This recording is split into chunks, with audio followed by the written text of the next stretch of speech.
Anthony was a great person, man, kind-hearted, loved his kids, and he'll give you the shirt off his back. When we got the news, I got to like a corner, and I just balled up, man, and was just crying, because I couldn't believe it.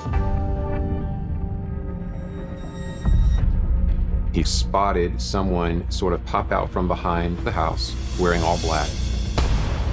Multiple gunshots ring out, followed by the sound of screeching tires. He felt very disrespected, and so he wanted revenge. He's been humiliated. You've got to retaliate. He was so angry, so bent on getting one guy that he didn't care who else had to get hurt.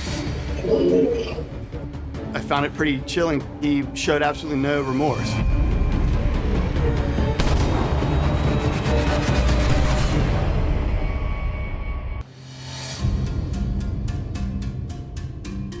The city of Rock Hill, South Carolina, sits just 20 miles south of Charlotte. The Rock Hill community is grown up around the downtown area, and then, of course, neighborhoods keep building out of that. And so the neighborhoods closest to downtown are the oldest ones, and then things that begin to push out towards York and Charlotte and Fort Mill, some of the newer, more modern type neighborhoods. But overall, the whole community is very focused on sports, athletics, great school system, lots of parks and playgrounds, and generally a really great place to raise a family.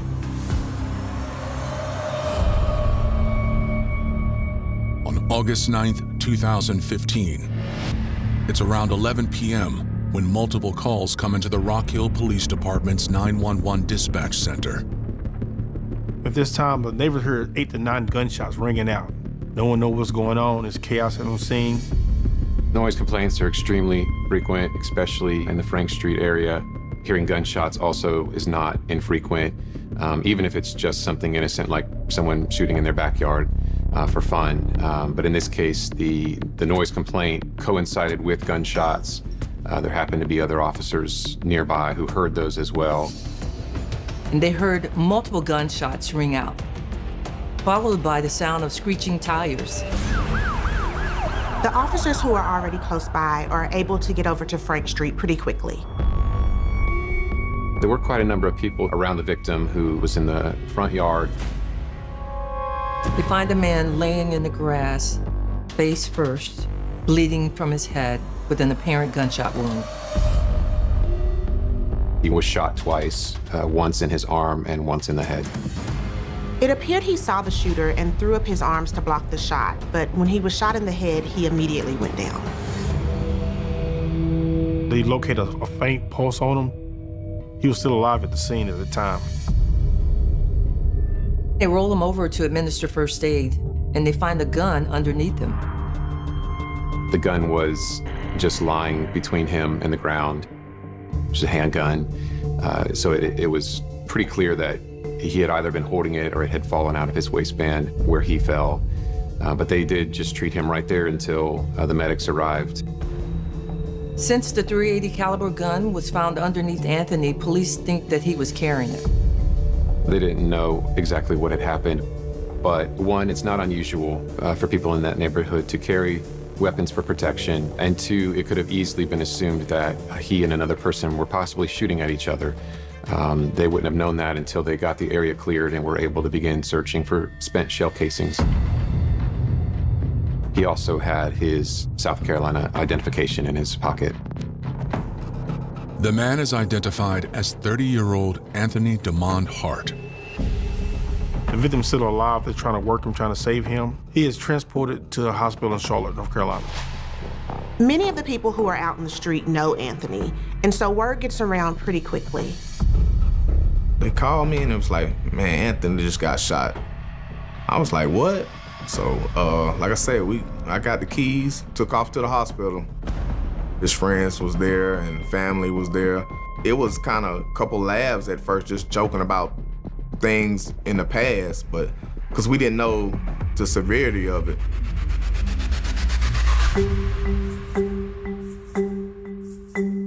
Anthony Hart was born on August 12, 1984. Anthony was born and raised in Rock Hill. He lived there his whole life. He got a little brother. He kind of took him under his wing. You know how it is growing up with sisters and brothers. You yelling at them and fussing and fighting. You know, it's always yelling. Somebody yelling at somebody. Anthony act just like his father. His father is loud, just like Anthony was loud. His mother, she was laid back. We met in high school. If I could describe him with one word, it'd be loud. You knew Anthony was somewhere nearby and didn't even see him, but you heard him. Anthony had a lot of friends. He played sports and his mom's house was always filled. He had a lot of personality and a really big heart. The list goes on with very kind, hard moments he did. And he'll give you the shirt off his back. Me and Anthony graduated in 2002. Anthony went straight into the work field. We both did, kind of started working right after high school. When it came down to it, to pay the bills, we were hard workers.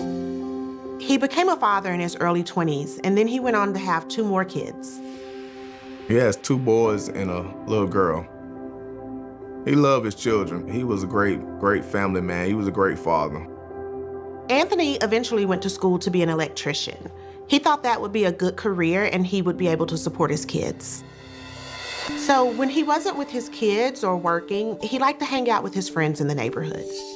In our free time, we played cards. We loved to gamble. We might gamble on who walking in the door next, but it was mainly cards, dice, stuff like that, football games.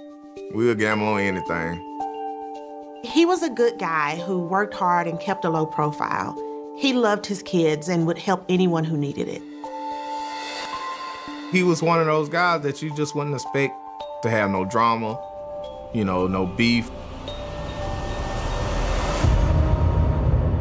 On the night of August 9th, 2015, word that Anthony had been shot shocks his friends and family. They gather at a hospital in Charlotte, where they wait for an update.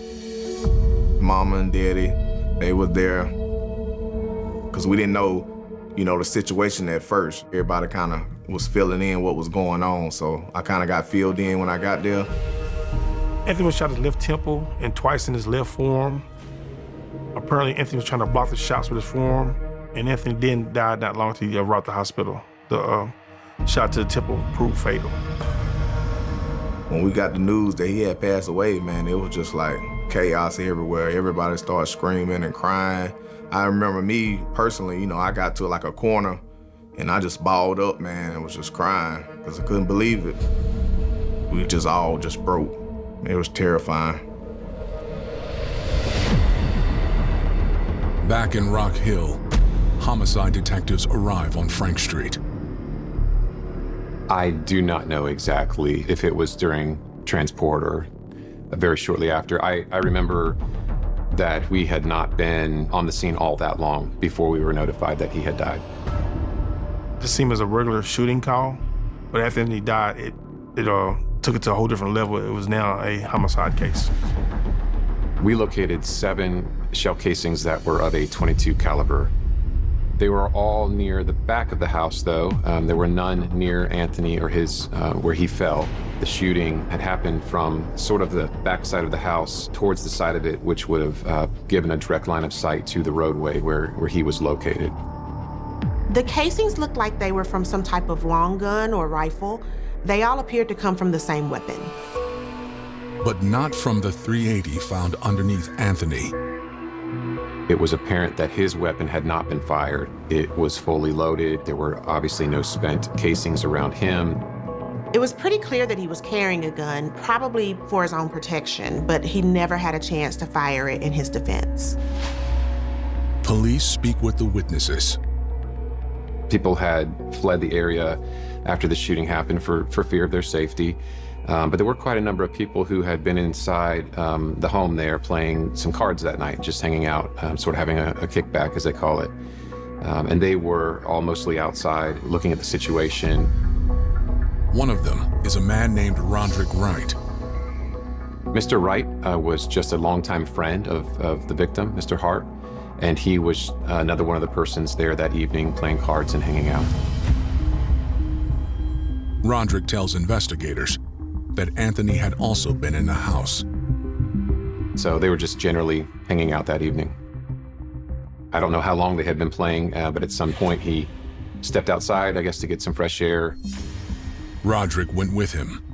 He was speaking with his friend Roderick Wright, and they were just catching up outside the home where there was a card game going on. And as they were speaking, Roderick spotted someone sort of pop out from behind the back of the house, wearing all black. It seemed weird, and it put both of them on edge. He saw that person step back behind the house, and he said to Mr. Hart, let's go back inside. They began to walk back into the house out of concern for this man that he saw in the shadows. So Anthony hesitated for a minute, and then he said, I got to get something out of my car. Anthony went to his vehicle. We don't know for sure what he did, but our assumption is that he got his handgun out of the vehicle to protect himself and his friend as they were then going to go back inside the house where they would feel more safe. And then they were turning to go walk back inside. Before they could get inside, the man reemerged. This man stepped back out from the side of the house again and indiscriminately opened fire. There was just gunshots, one after the other, just out of the blue.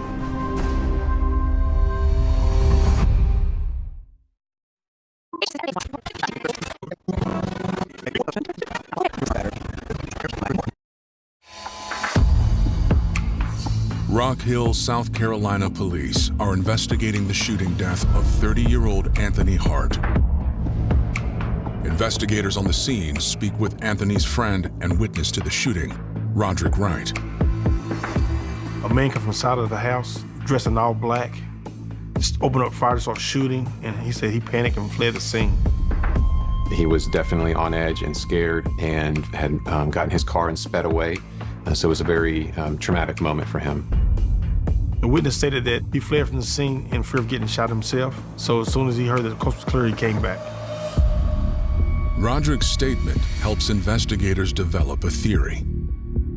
If someone is dressed in all black with a weapon, sneaking up behind the house, the theories would then be that they were there to intentionally rob or kill someone. It wasn't a random act of violence. It wasn't like an argument that went sideways. And because there was a card game going on inside the house where money was being used in the betting, it was assumed that possibly the suspect was there to rob the people of their money at the card game. Other witnesses who'd been at the card game report that one man left early and angry. Sean Durham had been at the card game and lost his money and left angry and upset that he had lost the money. And it was assumed that he had come back to rob everyone to take back his money. That was the initial rumor that was circulating in the streets, and we heard that from many different people that night. But Roderick can't say one way or another whether Sean was the shooter. Roderick was only able to say that the suspect was wearing all black because the backside of those houses on Frank Street is very dark, especially that late at night. Very few of them have any back porch lights. And so it would have been pitch black, and Roderick would have been looking from a well-lit position in the street into darkness, and so he would not have been able to give any sort of a positive identification of the shooter. They actually find Sean and talk to him. He admits that he left angry, but insists that he had nothing to do with the murder. He says that he went to a friend's house and stayed there the rest of the night. Sean is still a suspect this time, but he could be lying about his alibi, so this time he's just a person of interest. There's nothing connecting him to the shooting. No proof. Detectives plan to follow up on Sean's alibi. In the meantime, more tips come in. Investigators learned about a shooting that happened a week prior, and they said figuring out that this could be connected to the shooting. On August 2nd, a man opened fire on a home on Frank Street, just 3 houses down from the scene of Anthony's shooting. A male subject came in the evening, stood in the front yard, and opened fire into the house through the front windows of the house. There were 9 people inside the home. Based on witness statements of individuals inside the home, it appears that one of the first or second rounds caused the blinds, the window dressings to fall. There were 2 small children, toddlers really, who were playing in the floor of the living room. He continued to fire multiple rounds into the house before fleeing the scene. There were several people at home at the time, including a grandmother, a pregnant woman, and children. Somehow, no one was killed. The shooting was immediately reported by the family that lived there. The male subject inside had either been grazed by a bullet or by glass, and so he needed some medical treatment. The family was clearly traumatized by the shooting. Investigators identified a suspect in the shooting. One of the residents of that home. She did not know his name, but she knew him to go by Q. The next day, by utilizing the nicknames that had been given to us, we were able to produce a photo lineup, go back to the family, and one of the young women was willing to cooperate with us and identify him as the shooter. They learned that his real name is Quinteris Miller, and he was just 17 years old. Based on her identification and the other evidence collected in the investigation, Miller was charged with those 9 counts of attempted murder and discharging a firearm into dwelling. Police were able to obtain warrants for his arrest on those charges, but he evaded police. We knew that through tips that he had gone back to Chester and was in hiding. And so we contacted the City of Chester Police and the Chester County Sheriff's Department, let them know that he was wanted for an attempted murder, and they began doing surveillance and looking for him. There's no clear connection between these 2 incidents, just rumors. When we see these crimes happen in the neighborhoods, we know that there are witnesses, but oftentimes people don't want to speak up because of their distrust for law enforcement, for one, and that relationship has been strained. In addition to that, they're fearful of retaliation. You have 2 shootings just a few houses away from each other within a week. Are they connected? The only way to find out is to find Quinteris and talk to him.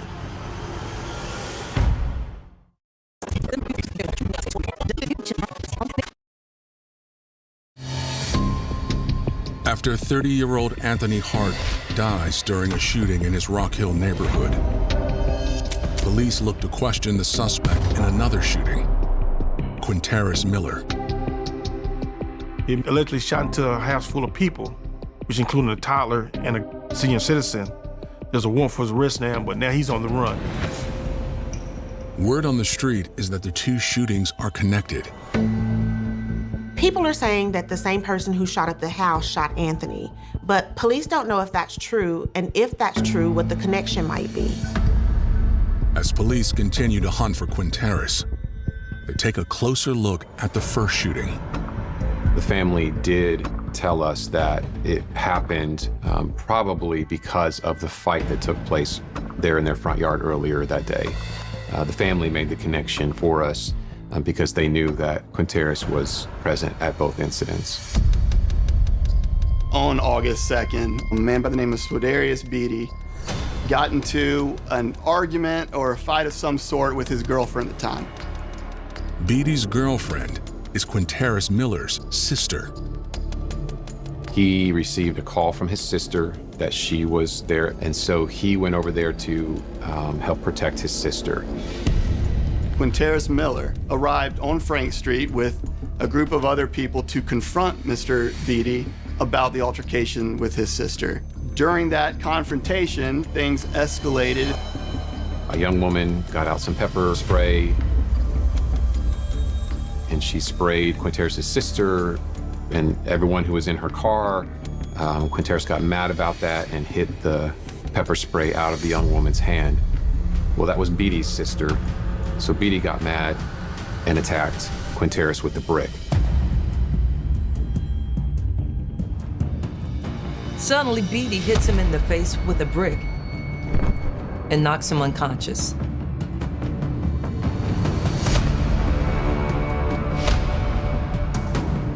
And then he began to, again, hit Quinteris more times while he was unconscious. The witness goes on to tell police that some good Samaritans jumped in to help. There were two individuals about two houses down, a father and son, who were sitting on their porch and observing this go down in front of the houses on Frank Street. And after Mr. Miller had been knocked unconscious, Beatty was on top of him and continued to assault him. These two men got up and ran to help Mr. Miller, and they were able to effectively get Beatty off of him. Anthony and his dad ran over and broke up the fight. And then Quinteris' sister and their friends were able to drag him into a car and get him out of there. No one was charged for anything that took place there because all the parties did not want to cooperate or press charges. Rumor has it that Quinteris left the incident humiliated. Beatty essentially got the best of Mr. Miller. He felt very disrespected by the fact that he had been hit with the brick, and so he wanted revenge. So at this point, Quinteris is embarrassed. He's been humiliated. Here you've come to help your sister, but you underestimated what you were walking into. So you expected to come in and save your sister, but instead, really someone had to save you. So now he's got to figure out what is he going to do to eliminate that, to make sure that he's not going to be made fun of, that people are not going to lose respect for him. Because oftentimes that's what it's about. It's about respect and whether someone's going to challenge you or not. You've got to come back and make sure that you reestablish and retaliate for what has happened to you. Miller returns to Frank Street and he approaches the house there, and standing approximately 10 feet from the living room window, he opens fire with a pistol into the home. Swaderis lived in that home with several family members, so it's suspected that Quinteris was just shooting into the home hoping to hit Swaderis. It's clear what happened there that day, but what does any of this have to do with Anthony Hart? On August 13th, we got an anonymous tip. The tipster says she overheard a disturbing conversation between Quinteris and two other men, Gabriel Mobley and Xavier Thompson, the night before Anthony's murder. She heard the Miller and the others discussing what he had on his mind that night, that he needed a rifle to hit a lick, which is a term that essentially means that he wants to commit some sort of crime. Gabriel says his brother has a rifle that he offers to Quinteris. Gabriel Mobley retrieved the gun from inside the house and gave it to Mr. Miller. The tipster says the men left the house immediately. All three young men, Gabriel, Xavier, and Quinteris, left with the gun towards Frank Street. Moments later, the tipster says she heard gunfire. Witnesses say she heard gunshots. We know that this is the same day and time that Anthony was shot. And we know that three men headed in the same direction. And this is the same gun that killed Anthony.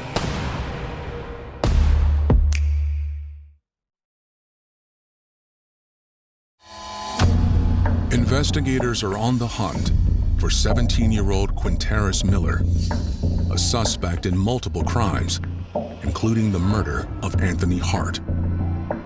A tipster tells police that Gabriel Mobley gave Quinteris a rifle that he may have used to kill Anthony, so they searched his home. Because he was on probation, we had the right to search him and his house based on this tip that we got. And so we searched the house thoroughly, and we found a box of .22 caliber ammunition that had been intentionally hidden in the bathroom. After searching the home, investigators found the bullets that matches the crime scene, but they don't find the gun that killed Anthony Hart. He could not possess any ammunition at the time, so he was in trouble for that on the probation side of things. They're getting closer, but there's still so many unanswered questions. Like, why would Quinteris kill Anthony? It just made no sense. Then, on August 19th, investigators get the chance to ask him. We knew that through tips that he had gone back to Chester and was in hiding. And so we contacted the City of Chester Police and the Chester County Sheriff's Department let them know that, he was wanted for an attempted murder, and they began doing surveillance and looking for him.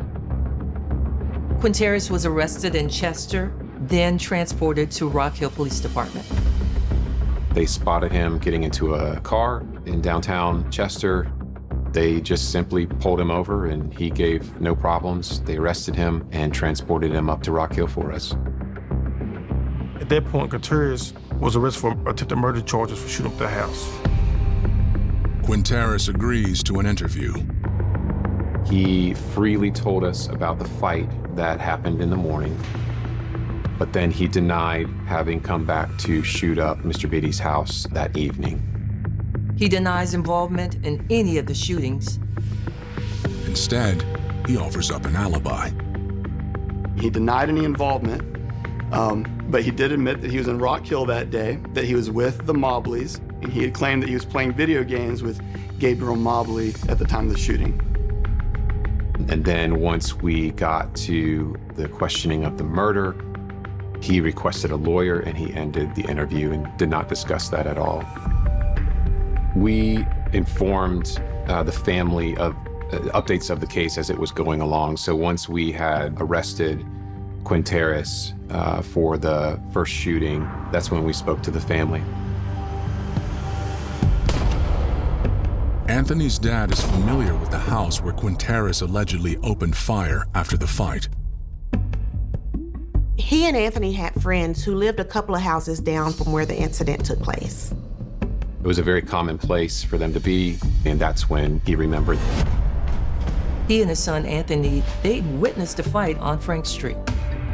Anthony's father put two and two together and let me know that he and Anthony had actually intervened in that fight. Because to him, he didn't know that it had anything to do with the murder, and so he didn't think to mention it because it's not uncommon to find teenagers, fighting in the streets. During the fight, Quinteris Miller was knocked unconscious, but the male subject who was assaulting him did not stop hitting him even though he was unconscious. So Anthony and his father intervened to prevent Mr. Miller from getting more injuries while he was unconscious on the ground, and they helped break up the fight. This is it. This is the connection between the two shootings, but it doesn't make sense. If Anthony tried to help Quinteris, why would Quinteris seek Anthony out and gun him down? Meanwhile, a former suspect in Anthony's murder is also in custody on unrelated charges. Sometime shortly after the murder, Sean Durham was arrested on a completely separate case. Sean was considered a suspect early on because he got angry and stormed out of the card game when he lost money. While he was in the York County Detention Center, he was not given a bond for his charges, and he desperately wanted a bond, and so he volunteered to work with the police to clear his name, because obviously he had heard the rumors that he was being named as the shooter in Anthony's case. And so he and his lawyer were cooperative with the police. On August 24th, Sean and his attorney reach out to detectives. Sean Durham, he volunteers to help police get Quinteris to confess. He stated that if he was put in a room with Miller, he felt sure that he could get Miller to talk about it and to admit that he was the shooter in that case. They arranged to have both Miller and Mr. Durham transported from the jail to the law center in Rock Hill, which is where the Rock Hill Police Department is located. They placed a camera and some audio recording equipment in a room. They brought Mr. Miller and Durham into that room. You just don't even feel that.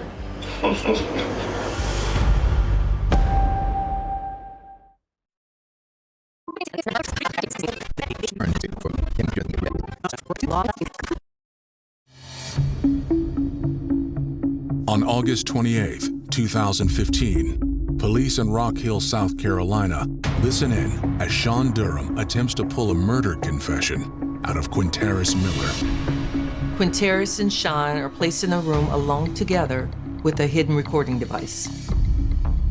The investigators then went to another room where they watched, I believe, a live feed from the camera as Durham spoke with Miller about the incident. And it was that conversation between Miller and Durham that really sealed Q Miller's fate. He asked him, were you just trying to get one under your belt, meaning a murder, taking a life? And Miller just shook his head and laughed.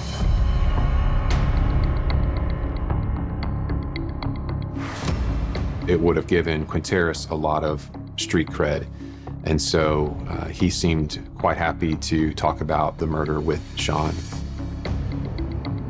Sean was able to get Quinteris to open up and talk about the murder because Quinteris would have thought that his information would be safe with Sean. Quinteris looked up to and respected Sean. They ran in the same circles, had the same friends, had been through a lot together. How many shell cases they found? And they said they found like 7, 8. Sean really just approached Quinteris from a position of being sort of excited about hearing the details of the case. Sean starts pushing. He starts getting at the question that police really want answered. Why? And what Quinteris says is a complete shock. Wow. It would be wrong. And he asked him, he said, you mean you killed the wrong person? And again, he laughed and nodded his head. That it wasn't even meant for him. That's crazy, man. He then went on to talk about who the intended target was, that it was Mr. Beatty, and the reason why he was seeking retribution against him for being assaulted and getting knocked out a week before. Quinteris admitted that he accidentally shot the wrong guy because he thought Anthony was the man who hit him, where in actuality it was Swandarius Beatty who hit him. Quinteris thought he was returning back to the same house he'd previously shot up, where Swandarius lived. He still had revenge on his mind, and so he essentially decided he wanted to go back and finish what he had started. We're talking about a boy who's probably never done anything this serious before. He's walking through an extremely dark area. His eyes may not be adjusted correctly. He was actually several houses down. Quinteris essentially said that he just popped out. He started spraying, which means just shooting the weapon at the two people that he saw. He mistakenly believed that one of those two men was Mr. Beatty. This is waiting for my house. He indiscriminately opened fire on these two individuals, striking, one of the bullets struck Mr. Hart in the head and killed him. Oh my God, hit. Damn, bro, that's crazy, man. Quinteris knew that he had not killed Beatty, but it didn't have much of an impact on him as to who he had actually killed. You know where the time from? Come. I found it pretty chilling, too, that he showed absolutely no remorse. To find out that you mistakenly killed an innocent man, someone you didn't even know, and to show no contrition or remorse, I thought was particularly chilling about Mr. Miller. Even more chilling is the fact that Anthony attempted to help Quinteris. The real tragic irony in this case is that the man that he mistakenly shot, Anthony Hart, was one of the two individuals who saved him a week before when he was being assaulted in front of the houses on Frank Street. Anthony Hart intervened for Miller. Investigators finally have what they need. Once we heard Quinteris give that information, it confirmed for us that this was all tied back to the August 2nd shooting at Beatty's home. This was just a 16-year-old who wanted revenge because he got hit in the fist with a brick. It really just made the whole thing that much more tragic. With that confession, that was enough for officers then to charge Mr. Miller with the murder of Anthony Hart at that time. Under South Carolina law, he was an adult, so he was tried and prosecuted as an adult.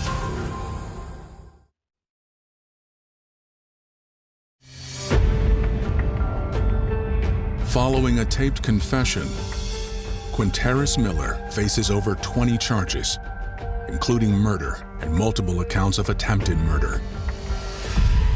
Investigators continue to work the case, interviewing his alleged accomplices in the murder, Xavier Thompson and Gabriel Mobley. G. Mobley and Xavier Thompson went with Quinteris to commit the crime. They put one another as the accomplice to Quinteris, and they tried to protect themselves. And so Xavier ultimately said, it was Gabriel and Quinteris who went to go do the shooting. Gabriel said, no, it was Xavier and Quinteris who went to do the shooting. So they were being somewhat cooperative, but it was hard to tell which one was telling the truth. It seemed a little bit more spur of the moment for Xavier and Gabriel to be involved in the case. It seemed like they were going along with their friend because it might have been an exciting thing. Maybe they didn't know exactly what he intended to do, although he did take a firearm to go do a lick. They weren't completely unaware. They tell investigators that they dumped the gun in the woods. They hid the gun somewhere. We never did find the murder weapon. Prosecutors don't want to take any chances. They offer Quinteris the opportunity to plea. Because we did not have direct physical evidence like fingerprints or DNA. There was no video of him committing it. That would still be a strong case, but not a guaranteed one. For months, Quinteris and his attorneys refuse. The case was a little bit more than a year old, and we had been unable to reach a plea agreement. The case was set for trial in the early part of 2017. It was actually not until just days before this trial was scheduled to start on a Monday morning that we received confirmation from Mr. Miller's attorney that he wanted to accept our offer to plead guilty. Miller wanted to plead guilty under the doctrine of North Carolina versus Alford, so he did not actually have to admit his guilt, but he acknowledged that there was substantial evidence against him, enough that there's a substantial likelihood that a jury would find him guilty. And with the evidence confirmed against him, he accepted the state's offer and pled guilty for the negotiated sentence of 30 years. He cannot be released early, he cannot make parole. Quinteris does not make a statement or give any details of his crimes. He was so angry, so bent on getting one guy that he didn't care who else had to get hurt along the way for him to get that revenge against just one person. So in his case, an entire family was traumatized. There were an elderly woman and a pregnant woman, children who their lives were put at risk when Quinteris shot up their home. Obviously, an innocent man, Anthony, lost his life over this, and ultimately, Quinteris never got the revenge he wanted. Part of the tragedy is that he didn't just take Anthony Hart's life, he threw his own life away. And over something as just trivial as being knocked out in a fight. You know, I think that it's clear from his actions, mistakenly shooting the wrong person, that he's a very dangerous person. And his propensity for violence is obvious from the facts and the evidence in the case. Anthony's killer was caught, and he is getting the consequences for what he did to Anthony. But I'm sure that his family would rather have Anthony alive today than, another young man in prison. There's just something about Anthony Hart acting as a good Samaritan and intervening. Part 1. The Hook. July 5th, 2011.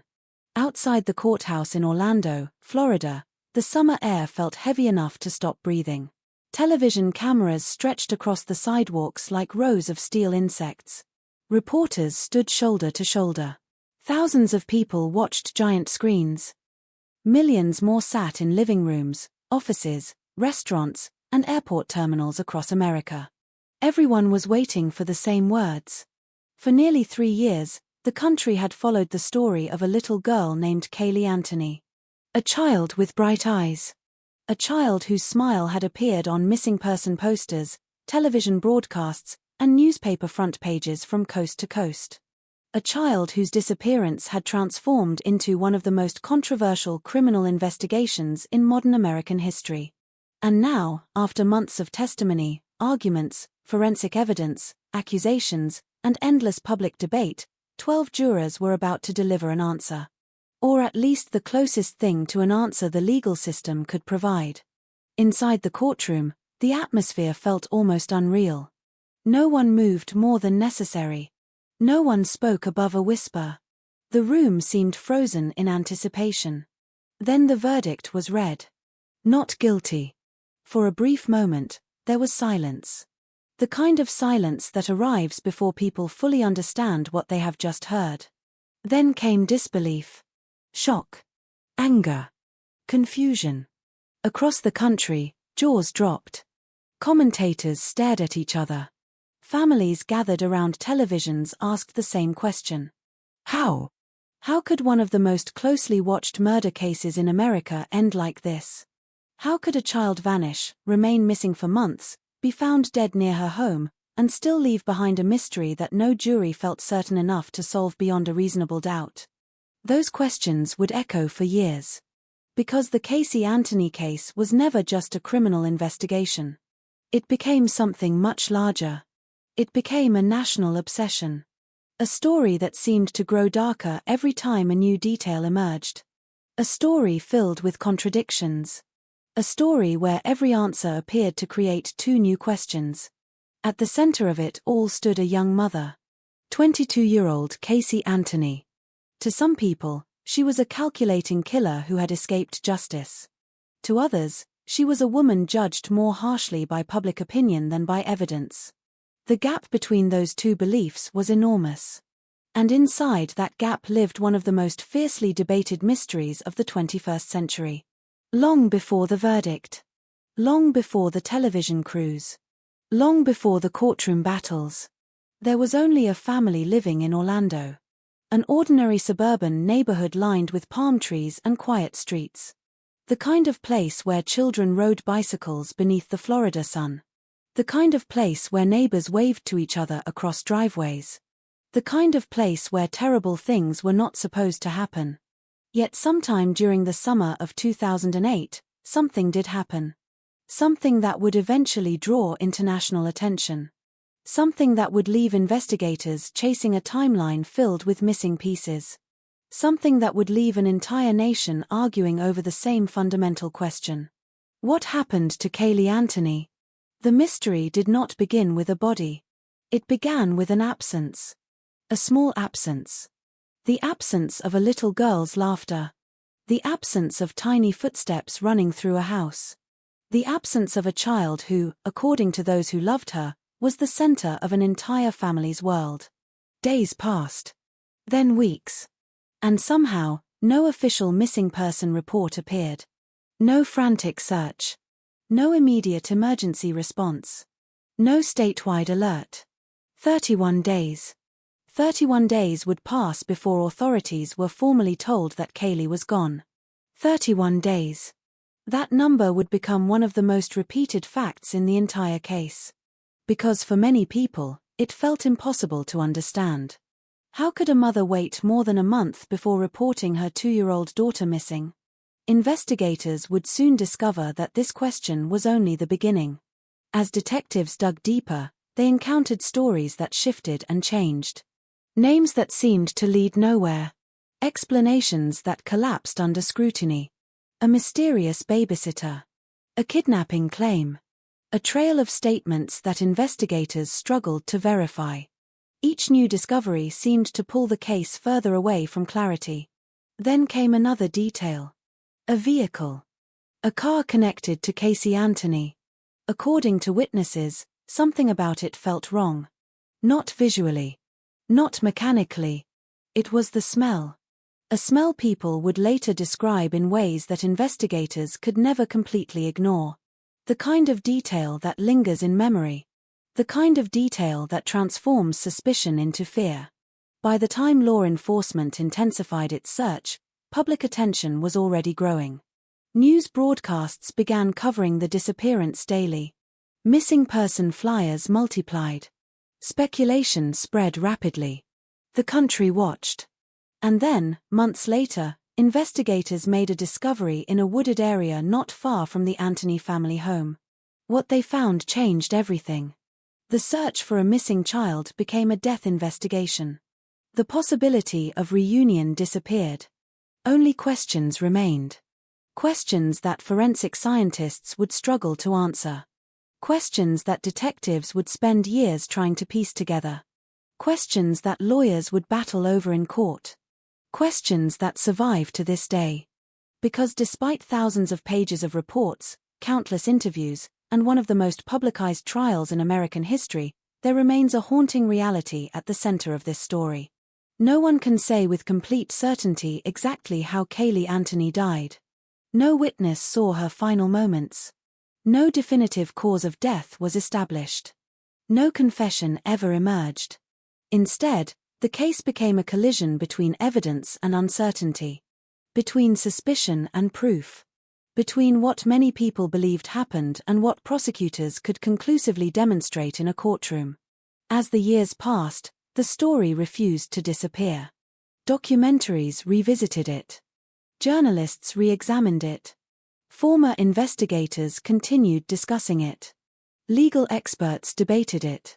Ordinary people argued about it online, at dinner tables, and in workplaces across America. Some remained convinced that justice had failed. Others insisted the verdict reflected the legal system's requirement for certainty. The divide never truly healed. Perhaps because this case touches something deeper than law. It touches fear. The fear of not knowing. The fear that a child's death can remain shrouded in unanswered questions. The fear that even under the brightest spotlight, truth can remain frustratingly out of reach. Tonight, we return to that summer. Back to Orlando. Back to the beginning. Before the headlines. Before the courtroom. Before the verdict that shocked a nation. We return to the story of a little girl whose name became known around the world. A story filled with grief, controversy, mystery, and questions that continue to echo nearly 2 decades later. This is the Caylee Anthony case. And to understand why it became one of the most divisive true crime stories in American history, we have to start where every mystery begins. At the moment when something ordinary suddenly becomes impossible to explain. Part 2, the setting. To understand why the Caylee Anthony case would eventually grip an entire nation, we first have to step away from the courtroom. Away from the television cameras. Away from the headlines, the debates, the experts, and the arguments that would consume America for years. We have to return to Orlando, Florida, in the summer of 2008. At first glance, Orlando seemed like an unlikely place for a mystery that would become one of the most controversial criminal cases of its generation. 4 million visitors each year, the city represented vacations, amusement parks, sunshine, and escape. Families arrived carrying suitcases and cameras. Children tugged at their parents' hands, eager to visit attractions they had dreamed about for months. Bright advertisements promised happiness. The city sold memories. But like every city, Orlando existed beyond the postcards. Beyond the resorts and theme parks were neighborhoods where ordinary people lived ordinary lives. People woke up early for work. Paid mortgages. Argued over bills. Mowed their lawns on weekends. Raised children. Built routines. The Anthony family lived in one of those neighborhoods. The streets were quiet. Rows of homes sat beneath tall trees that swayed in the humid Florida breeze. During the summer months, the air felt heavy from sunrise until long after sunset. Afternoon thunderstorms appeared suddenly, dumping sheets of rain before vanishing as quickly as they arrived. The smell of wet pavement lingered in the evenings. Cicadas buzzed endlessly in the trees. Life moved slowly. Predictably. At the center of the Anthony household were 3 generations of the same family. George Anthony. His wife, Cindy Anthony. Their daughter, Caylee Anthony. And perhaps most importantly, 2-year-old Kaylee Anthony. From the outside, the family looked familiar. Not perfect. Not extraordinary. Simply familiar. Like countless families across America. But families are rarely as simple as they appear from the sidewalk. Behind closed doors, relationships are shaped by years of expectations, disappointments, sacrifices, arguments, and love. The Anthony family was no different. George Anthony had previously worked in law enforcement. The structure and discipline associated with that profession had influenced much of his life. Cindy Anthony worked long hours and was often described as hardworking and protective of her family. Together, they had spent years building a stable home. Casey, meanwhile, occupied a more complicated place within the family dynamic. She was young. She was a mother. And like many people in their early 20s, she was still trying to figure out who she wanted to become. Friends described different versions of Casey depending on when and where they knew her. Some saw someone outgoing and energetic. Someone who enjoyed social gatherings. Someone who could easily become the center of attention in a room. Others saw signs of instability. Moments when stories did not quite add up. Moments when reality and presentation seemed to drift apart. But long before strangers debated her character on national television, Casey was primarily known as Kaylee's mother. And Kaylee was the person around whom much of the family's world revolved. Photographs from those years capture a child frozen in moments of happiness. A toddler smiling toward the camera. Tiny hands reaching for toys. Curious eyes exploring a world that still felt enormous and new. The photographs would later become familiar to millions of people. But at the time they were simply family pictures. The kind stored on computers and shared with relatives. The kind that become more valuable with time. By 2008, Kaylee was approaching her 3rd birthday. At that age, every week seemed to bring something new. A new word. A new habit. A new favorite game. Children that young transform constantly. Parents often struggle to keep pace with the changes. One day they are learning to walk. The next they are forming sentences. Every milestone feels significant. Every memory feels worth preserving. Family members would later describe Kaylee as energetic and affectionate. A child who drew attention naturally. A child whose presence filled rooms. In many ways, she represented the emotional center of the household. And because she was so visible in the family's daily life, what happened next would eventually become even more difficult for outsiders to understand. Because when a child who occupies the center of a family's world suddenly disappears, people expect immediate panic. Immediate action. Immediate urgency. Yet the timeline of this case would soon challenge those assumptions. As June 2008 unfolded, life in Orlando continued normally. The summer heat intensified. Tourists crowded the city. Children played outside during school vacations. Nothing about the neighborhood suggested that a national news story was quietly beginning to take shape. No sirens announced it. No breaking news banners appeared. No one could see the storm approaching. At the time, there was no public awareness that anything unusual had happened. No missing child alerts. No press conferences. No search parties. The world continued turning. And that absence of attention would later become one of the most important details in the entire case. Because according to the timeline that investigators would eventually establish, June 2008 marked the period during which Kaylee was last seen. Exactly what happened during those final days would become the subject of years of investigation, legal argument, and public speculation. Yet even today, some aspects remain uncertain. What is clear is that by mid-July, concern was growing within the Anthony family itself. Questions were being asked. Answers were becoming harder to obtain. And tension was rising. The family dynamic that had once functioned behind closed doors was beginning to crack under pressure. Imagine a house where uncertainty slowly accumulates. A question unanswered. Then another. Then another. At first, each explanation seems temporary. Reasonable enough to accept for another day. But eventually, doubt begins to spread. The atmosphere changes. Conversations become sharper. Trust begins to weaken. That appears to be the environment that emerged during the weeks before authorities became involved.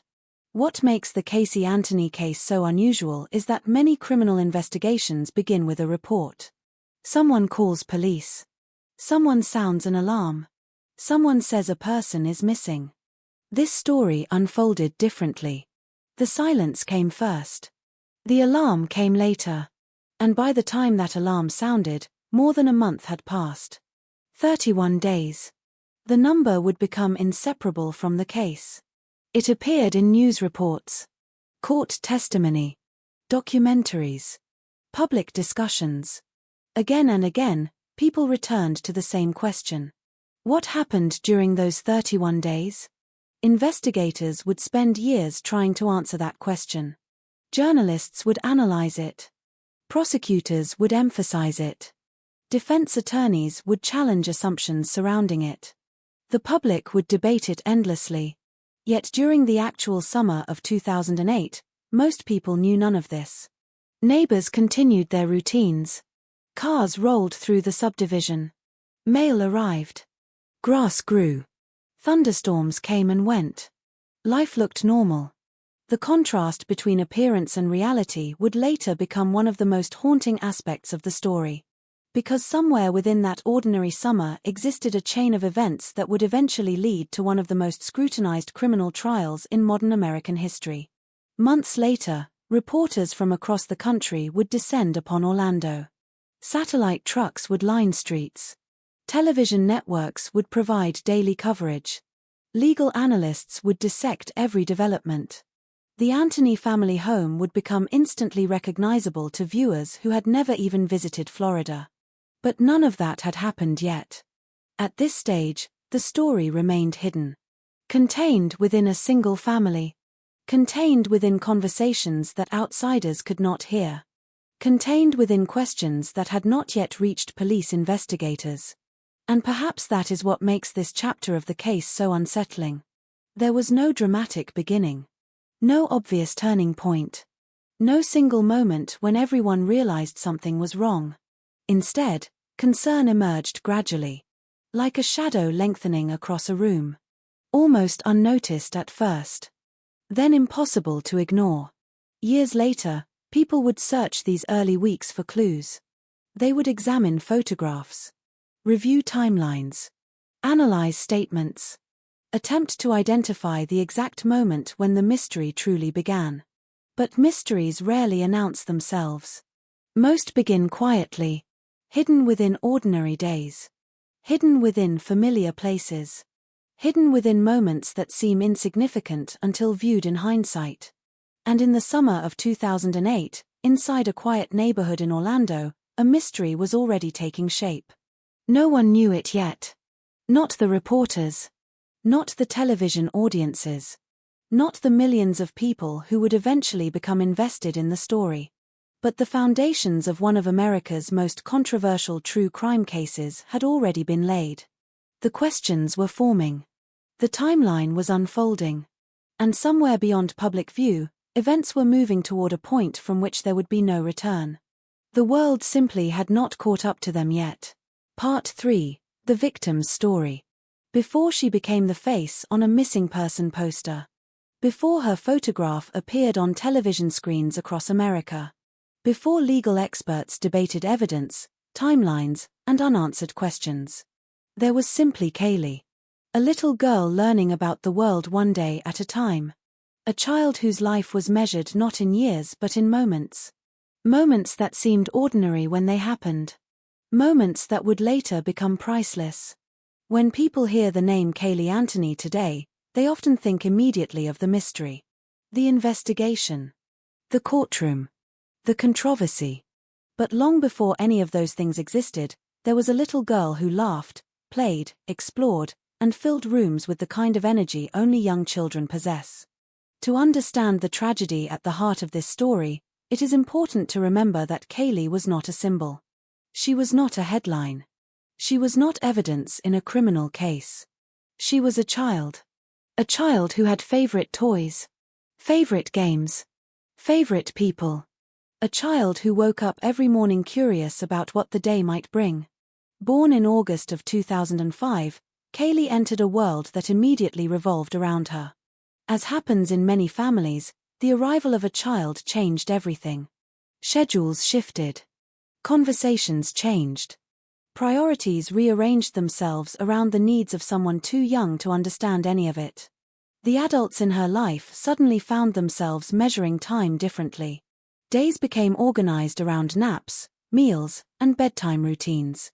Weeks became marked by milestones. The first smile. The first word.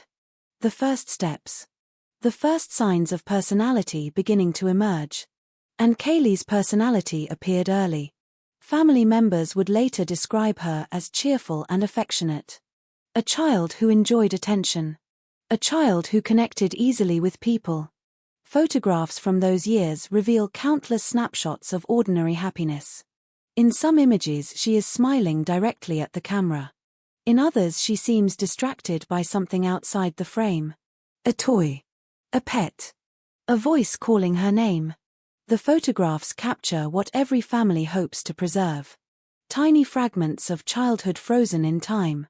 No one taking those pictures could have imagined that one day strangers would examine them with heartbreaking attention. Searching not for memories, but for understanding. Like many toddlers, Kaylee lived in a world that felt enormous.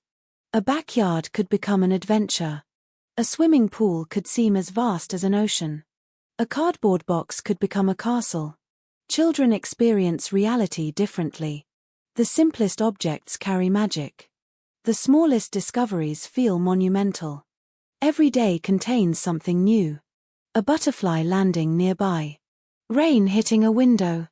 A balloon floating toward the ceiling. To adults, these moments pass quickly. To a child, they become entire events. That was the stage of life Kaylee occupied. The stage where imagination and reality often blend together. The stage where every question leads to another. Why is the sky blue? Where does the moon go during the day? Why do birds fly? The world remained full of mysteries waiting to be explored. And perhaps that is what makes stories involving very young victims so emotionally difficult. Their lives exist almost entirely in potential. In possibilities. In futures that have not yet had a chance to unfold. Kaylee had no understanding of courtrooms. No understanding of media attention. No understanding of the national controversy that would eventually surround her name. She understood family. She understood familiar faces. She understood affection. She understood the comfort of routine. The comfort of being carried when tired. The comfort of hearing familiar voices. The comfort of knowing that adults would protect her. As investigators later reconstructed the family dynamic, one thing became increasingly clear. Kaylee occupied a central place within the Anthony household. Her grandparents were deeply involved in her life. Many observers noted the close relationship she appeared to share with family members. Photographs and videos often showed a child who seemed comfortable, playful, and engaged with the people around her. The house itself contained reminders of her presence. Children leave evidence of themselves everywhere. Small shoes near a doorway. Toys beneath furniture. Drawings attached to refrigerators. Blankets folded on couches. Tiny objects scattered through rooms. Their existence becomes woven into the environment. Adults stop noticing those details because they become part of everyday life. Only when a child is absent do those objects suddenly feel significant. A toy becomes more than a toy. A photograph becomes more than a photograph. A bedroom becomes more than a bedroom. Everything transforms into a reminder. Years later, many people would focus intensely on the adults connected to this case. Their decisions. Their statements. Their actions. Their contradictions. But at the center of every question remained Kaylee herself. The person who could no longer speak. The person whose story had to be reconstructed through memories left behind. Friends and relatives remembered simple things. The way she smiled. The way she interacted with people. The way she behaved around family members. These details might seem small compared to courtroom evidence, but they matter. Because they help restore humanity to someone who risked becoming known only through tragedy. True crime stories often face a difficult challenge. Investigations naturally focus attention on suspects, evidence, and legal battles. The victim can slowly fade into the background, reduced to a photograph shown briefly before attention shifts elsewhere. But every investigation begins with a life. A real life. And in this case, that life belonged to a little girl who had barely begun experiencing the world. Imagine an ordinary Florida morning. Sunlight filtering through curtains.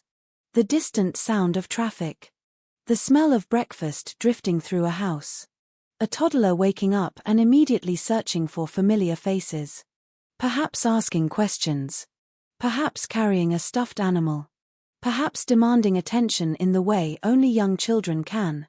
Those moments rarely make history. Yet they are the moments families cherish most. The ordinary moments. The ones that feel endless while they are happening. The ones people later wish they could experience again.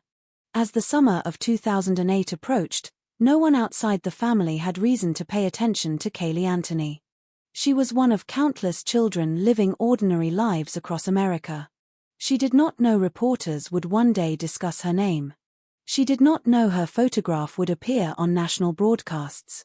She did not know millions of strangers would one day feel they knew her.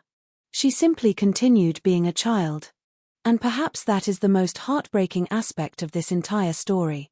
Children trust the world completely. They trust the people around them. They trust that tomorrow will arrive. They trust that adults understand things they do not. They move through life with a confidence that only innocence can create. That innocence is visible in every image of Kaylee. In every family photograph. In every home video later shown to the public. She appears exactly as she was. A little girl living in the present. A little girl unconcerned with the future. A little girl too young to recognize danger, uncertainty, or conflict. The public would eventually come to know many details about the investigation. The disputed evidence. The legal arguments. The competing theories. The forensic controversies. Yet none of those details can fully capture what was lost. Because what was lost was not simply a life. It was a future. Birthdays that would never arrive. School years that would never begin. Friendships that would never form. Dreams that would never develop. Experiences that would never happen. Every child carries an invisible future. A collection of possibilities stretching decades ahead. No one knows exactly who they will become. No one knows what paths they will choose. No one knows what impact they might have on the world.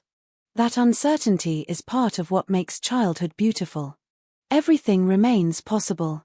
For Kaylee, those possibilities ended before anyone could know what they might have become. As months passed and public attention intensified, her image became increasingly familiar to audiences around the country. People who had never met her felt emotionally connected to her story. Parents saw their own children in her smile. Grandparents imagined their own grandchildren. The case stopped feeling distant. It felt personal. Perhaps because childhood itself is universal. Almost everyone remembers being a child. Almost everyone knows a child. Almost everyone understands the instinct to protect one. That shared emotional connection transformed the investigation into something larger than a local news story. People wanted answers not simply because a crime might have occurred. They wanted answers because a little girl had vanished from the world and no one seemed able to explain exactly how or why. As the investigation expanded, attention naturally shifted toward evidence and suspects. The machinery of the criminal justice system began moving. Detectives gathered information. Forensic experts examined evidence. Attorneys prepared arguments. But before we follow that path, it is worth pausing for one final moment to remember who stood at the center of it all. Not a defendant. Not a witness. Not a lawyer. Not an investigator. A child. A 2-year-old girl with bright eyes and a future still unwritten. A child whose story began in ordinary happiness. A child whose disappearance would spark one of the most famous criminal investigations in modern American history. And a child whose name would become forever linked to a question that remains deeply debated to this day. What happened to Caylee Anthony? That question would soon consume investigators. It would divide public opinion. It would shape one of the most controversial trials America had ever seen. But before there were answers, before there were accusations, before there was a courtroom, there was simply an absence. A little girl who was suddenly no longer there. And that absence was about to change everything. Part 4. The Incident. Every criminal case has a moment that investigators try to find. A point on the timeline where normal life ends and mystery begins. Sometimes that moment is obvious. A witness sees something. A camera records something. A phone call captures the final seconds before disaster. But in the Caylee Anthony case, the most important moment in the entire story exists behind a wall of uncertainty. No camera captured it. No witness clearly described it. No definitive account ever emerged. Instead, investigators would spend years attempting to reconstruct a sequence of events that appeared to dissolve whenever they got close to it. The summer of 2008 had settled over central Florida. The days were hot and bright.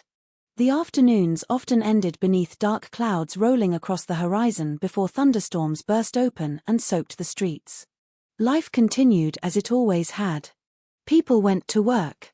Children played. Neighbors carried groceries from their cars. Nothing about the neighborhood suggested that one of the most scrutinized criminal investigations in America was quietly beginning. According to the timeline later presented during the investigation, June 2008 became the critical period. The period during which Caylee Anthony was last known to be alive. Years later, people would analyze dates, phone records, statements, and memories in an attempt to understand exactly what happened during those days. Yet the deeper investigators looked, the more complicated the picture became. What should have been a straightforward timeline became fragmented. Different accounts emerged. Different explanations were offered. Questions multiplied faster than answers.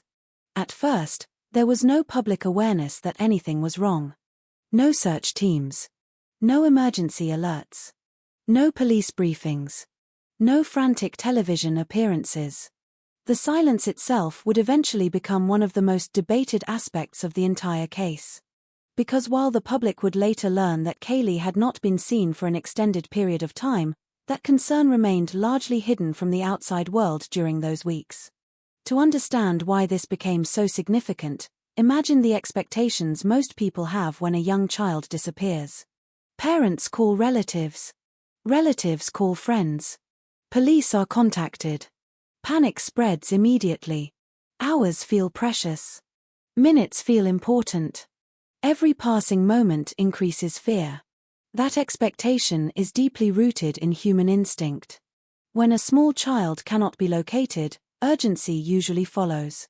Yet the timeline surrounding Caylee's disappearance did not unfold in a way that fit those expectations. As investigators later examined events, they discovered a period of roughly 31 days between the time Caylee was last known to have been seen and the time authorities were formally notified that she was missing. That fact alone would become a central focus of the investigation. It would become a central focus of media coverage.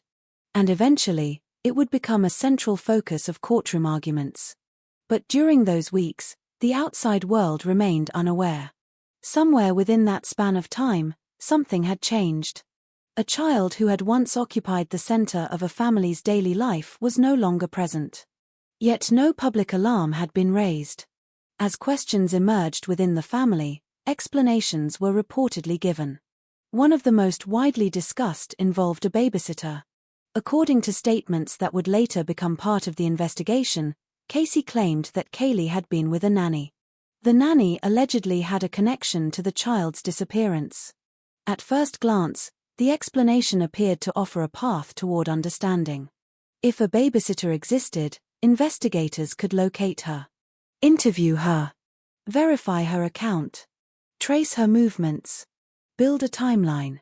But as detectives began examining the claim, problems emerged almost immediately. Addresses could not be verified. Employment details did not align with reality. Attempts to locate the individual produced nothing. The more investigators searched, the more the story seemed to collapse beneath scrutiny. Eventually, detectives concluded that the nanny described in those statements did not exist as presented. For investigators, this development was deeply troubling. When detectives investigate a missing child case, reliable information is essential. Every hour matters. Every lead matters. False information can consume precious resources and divert attention from critical evidence. As inconsistencies accumulated, concern intensified. Questions that had once seemed routine became increasingly urgent. Where was Kaylee? When had she last been seen? Who had been with her? What exactly had happened during those missing weeks? The answers remained elusive. Meanwhile, public awareness was growing. Once authorities became involved, media coverage expanded rapidly. The story possessed all the elements that capture public attention. A missing child. A confusing timeline. Conflicting accounts. An investigation filled with uncertainty. News organizations recognized immediately that people were paying attention. Each new development generated fresh headlines. Each unanswered question fueled further speculation. But behind the media coverage, detectives faced a far more difficult reality. They were attempting to investigate an event that should have generated immediate evidence weeks earlier. Instead, valuable time had already passed. Potential memories had faded. Potential physical evidence may have been altered, moved, or lost. Every investigator understands that time can become an enemy. The longer uncertainty continues, the more difficult reconstruction becomes. And in this case, uncertainty had already stretched across an entire month. As law enforcement intensified efforts, investigators began examining every available lead. Friends. Family members. Neighbors. Anyone who might provide information. Anyone who might help establish a clearer picture of the missing weeks. Interviews multiplied. Documents accumulated. Timelines expanded across whiteboards and investigative files. Yet certainty remained frustratingly out of reach. The case increasingly resembled a puzzle with missing pieces. Investigators possessed fragments, but not enough to reveal the complete image. Public fascination intensified because people sensed that something about the story felt fundamentally wrong. Even those who knew little about the evidence could recognize that major questions remained unanswered. Where had Kaylee been? Who had seen her last? Why had authorities not been contacted sooner? The absence of clear answers created a vacuum. And vacuums rarely remain empty. Speculation rushed in. Television commentators debated possibilities. Online discussions exploded. Ordinary citizens followed developments with extraordinary attention. Many people found themselves replaying the same facts repeatedly. A 2-year-old child. Missing. Weeks passing. Contradictory explanations. An investigation struggling to establish certainty. The story seemed almost impossible to comprehend. For the Anthony family, the growing scrutiny transformed private pain into public spectacle. Every statement received analysis. Every appearance generated discussion. Every inconsistency attracted attention. The case was no longer confined to investigators. The entire country was watching. Yet amid the noise, one reality remained unchanged. Kaylee was still missing. That fact stood above every theory, every argument, and every headline. A child could not be located. And investigators did not know why. As summer continued, the atmosphere surrounding the case became increasingly tense. Hope and fear existed side by side. Missing child investigations often produce moments of optimism. A possible sighting. A new lead. A fresh tip. People cling to those possibilities because the alternative is difficult to accept. At that stage, uncertainty still left room for hope. Investigators continued searching. Family members continued facing questions. The public continued following developments. But beneath everything lingered a growing concern that the answers, when they finally emerged, might be devastating. No one yet knew how devastating. No one yet knew that the investigation would soon transition from a search for a missing child into something far darker. For now, the story remained suspended between possibilities. Between hope and dread. Between absence and explanation. Between the last confirmed sightings and the truths investigators were still struggling to uncover. The critical event at the center of the case remained hidden. The exact circumstances surrounding Kaylee's disappearance remained unknown.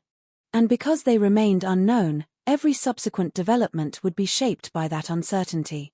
Years later, people would continue debating what happened during those missing weeks. Some would focus on behavior. Others on forensic evidence. Others on competing theories presented in court. Yet all of those discussions trace back to this chapter. The chapter where a child vanished from ordinary life. The chapter where explanations failed to provide clarity. The chapter where investigators first realized they were confronting a mystery unlike any they had expected. And as the search intensified, another discovery was approaching. A discovery that would change the direction of the entire case. A discovery that would transform uncertainty into tragedy. A discovery waiting quietly in the Florida landscape, hidden from view, while investigators and the public searched desperately for answers. The mystery was about to become something else entirely. Part 5. The Discovery. By the end of the summer of 2008, the search for Kaylee Anthony had become one of the most closely watched missing child investigations in America. What had begun as a local case was now a national story. Television networks provided daily updates. Newspapers followed every development. Internet forums filled with theories, arguments, and speculation. Across the country, people who had never visited Orlando found themselves emotionally invested in the fate of a little girl they had never met. Yet despite the attention, despite the resources devoted to the search, despite countless tips and leads, investigators still lacked the one thing they needed most. A definitive answer. Months passed. Summer gave way to autumn. Autumn slowly approached winter. The uncertainty lingered. Every day that passed carried a painful contradiction. Hope remained possible. But hope was becoming increasingly difficult to sustain. For investigators, missing child cases often exist in a race against time. The first hours matter. The first days matter. The first weeks matter. But by late 2008, this investigation had already stretched far beyond that. The timeline was no longer measured in hours. It was measured in months. And the longer the search continued, the more everyone feared what the eventual outcome might be. The Florida landscape itself seemed designed to conceal secrets. Dense vegetation covered large stretches of land. Wooded areas sat between roads and neighborhoods. Marshes, ponds, and overgrown patches of wilderness existed surprisingly close to residential communities. A location could appear insignificant from a distance while hiding details only visible to someone standing directly inside it. That reality complicated the search. Investigators examined numerous areas. Search teams followed leads. Volunteers assisted efforts. Authorities continued evaluating information as it arrived. Yet the answers remained hidden. Then, in December 2008, everything changed. The discovery occurred in a wooded area not far from the Anthony family home. The location itself was not some remote wilderness miles away from civilization. That fact would later become one of the most unsettling aspects of the case. The area existed close to ordinary life. Close to roads. Close to homes. Close to places people passed every day. And yet it had managed to keep its secret for months. When the remains were found, the investigation entered an entirely different phase. The search for a missing child was over. The death investigation had begun. For detectives, this moment carried a profound shift in focus. Missing person investigations are built around locating someone. Death investigations focus on understanding what happened. Those goals overlap, but they are not the same. Now investigators faced a different challenge. Not where is Kaylee, but what happened to Kaylee. The discovery scene presented immediate difficulties. Months had passed. Florida's climate is relentless. Heat, humidity, rain, flooding, vegetation growth. Time and environment can dramatically alter physical evidence. Every passing week changes a scene. Every storm leaves an impact. Every season reshapes the landscape. By the time investigators reached the area, many questions had become significantly harder to answer. Crime scene personnel moved carefully. Photographs were taken. Measurements recorded. Evidence documented. Every detail mattered. Every observation might eventually become significant. The remains were located in a wooded area and associated with bags that immediately drew investigative attention. Nearby, investigators also noted materials that would later become subjects of extensive forensic analysis and courtroom debate. At that moment, however, none of the future legal battles mattered. The reality confronting investigators was far more immediate. A child had been found. The outcome everyone had feared was now real. News of the discovery spread rapidly. Television broadcasts interrupted regular programming. Reporters rushed to gather information. Across America, people who had followed the case for months absorbed the devastating development. For many observers, hope had finally ended. The possibility that Kaylee might someday be found alive disappeared. Only grief remained. Within the Anthony family, the emotional impact was immense. Whatever disagreements, suspicions, or tensions existed, the discovery represented a tragedy that could not be undone. A little girl was gone. Nothing in the legal process could change that fact. Nothing in the investigation could reverse it. The focus now shifted toward understanding. Toward accountability. Toward answers. Yet almost immediately, investigators encountered a major obstacle. The condition of the remains made determining a precise cause of death extraordinarily difficult. In many homicide cases, forensic pathology provides a clear roadmap. A specific injury. A specific mechanism. A specific explanation. Those findings can become the foundation upon which an entire prosecution is built. This case would be different. Because of the passage of time and environmental conditions, experts faced severe limitations. They could identify the remains. But identifying exactly how death occurred proved far more challenging. That uncertainty would eventually become one of the most important issues in the entire case. At the discovery scene, however, investigators could not yet see all the legal implications waiting in the future. They focused on gathering facts, collecting evidence, preserving whatever information remained. Every object recovered from the area was examined. Every detail was documented. Forensic specialists worked carefully because they understood something crucial. The scene itself might never exist again in the same condition. Once processed, photographed, and examined, the original environment would inevitably change. Their documentation had to be thorough. Their observations had to be precise. The stakes were enormous. Meanwhile, public reaction intensified. Questions multiplied almost immediately. How long had the remains been there? Could the area have been searched earlier? What evidence might still exist? What evidence had already been lost? People wanted certainty. Instead, the discovery generated a new layer of mystery. Rather than answering every question, it created additional ones. The location became the subject of extensive scrutiny. Investigators reconstructed access routes, examined environmental conditions, considered visibility issues, reviewed previous search efforts. Every aspect of the area became important. Every detail had the potential to influence the direction of the investigation. The media followed these developments relentlessly. By now, the case had become far more than a local tragedy. It had evolved into a national phenomenon. Entire programs were dedicated to analyzing evidence. Experts debated possibilities. Former investigators offered opinions. Legal commentators predicted future developments. Yet beneath the constant coverage remained a simple and heartbreaking reality. A 2-year-old child had lost her life. Everything else existed around that central fact. As forensic examinations continued, investigators attempted to determine what conclusions could be supported by evidence and which questions might never be answered definitively. That distinction would become critically important. Because criminal investigations do not operate on assumptions. They operate on proof. Evidence must withstand scrutiny. Conclusions must be supported. The stronger the allegation, the stronger the evidence required.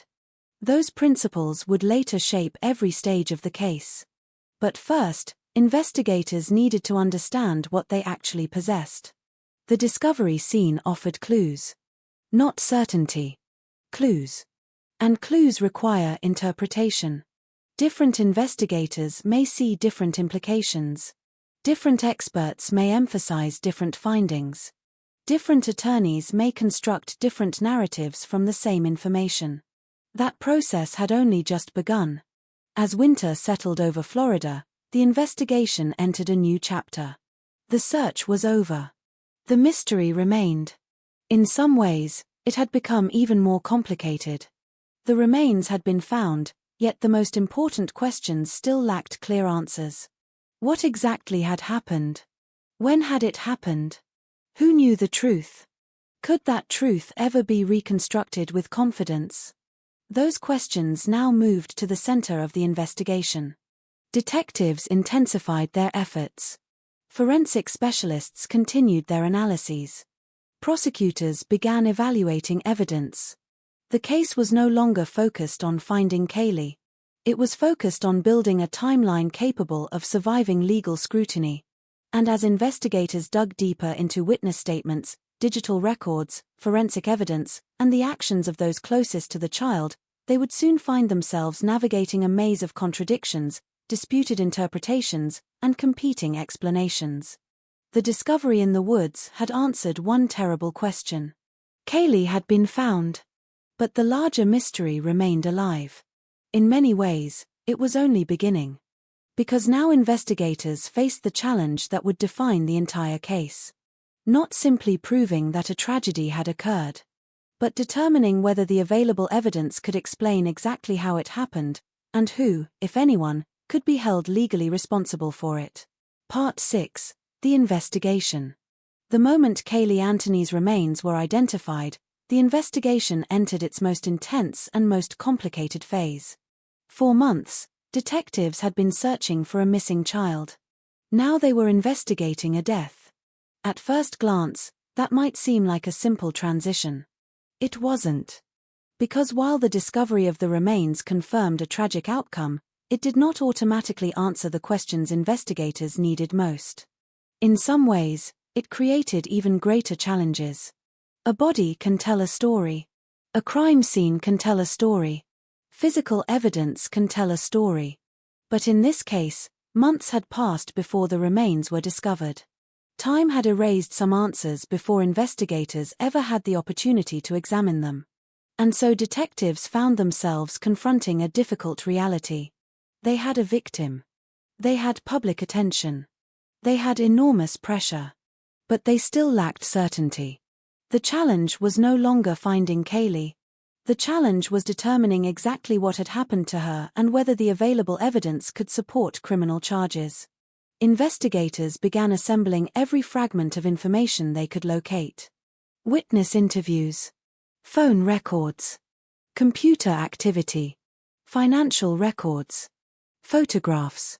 Video footage. Statements given during earlier stages of the investigation.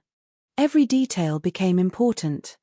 Every inconsistency became significant. Every contradiction demanded explanation. The case file grew larger by the day. Entire timelines were constructed and reconstructed repeatedly. Detectives compared witness accounts against documented events. They examined movements, relationships, conversations, patterns of behavior. Nothing was considered too small.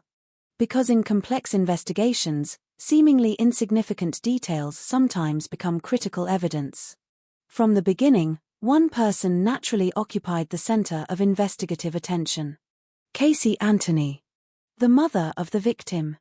That focus was not unusual.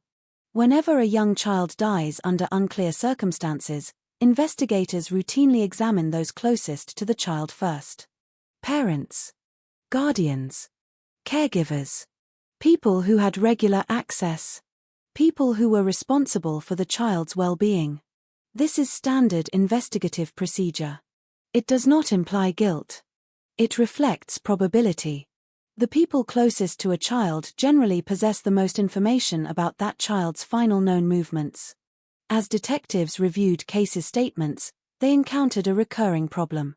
Many claims could not be verified. Some appeared inconsistent with known facts. Others changed over time. The issue wasn't simply that investigators lacked answers. The issue was that some of the answers they received seemed unreliable. One of the most widely discussed examples involved the alleged babysitter. According to statements provided during the investigation, Kaylee had supposedly been left with a nanny. This explanation initially offered investigators a direction. Find the nanny. Verify the account. Continue from there. But as detectives pursued the lead, the trail began to unravel. The individual described could not be located. Addresses failed to produce results. Employment records did not support the claims being made. Eventually, investigators concluded that the story did not match reality. That conclusion had a profound impact. When detectives discover that a significant explanation appears false, they naturally begin questioning other information provided by the same source. Trust erodes. Verification becomes more difficult. Every statement requires additional scrutiny. Investigators now faced a troubling possibility.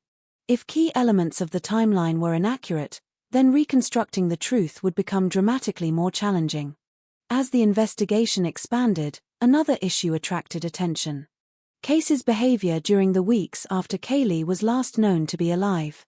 Witnesses described social activities, interactions with friends, public appearances, normal routines.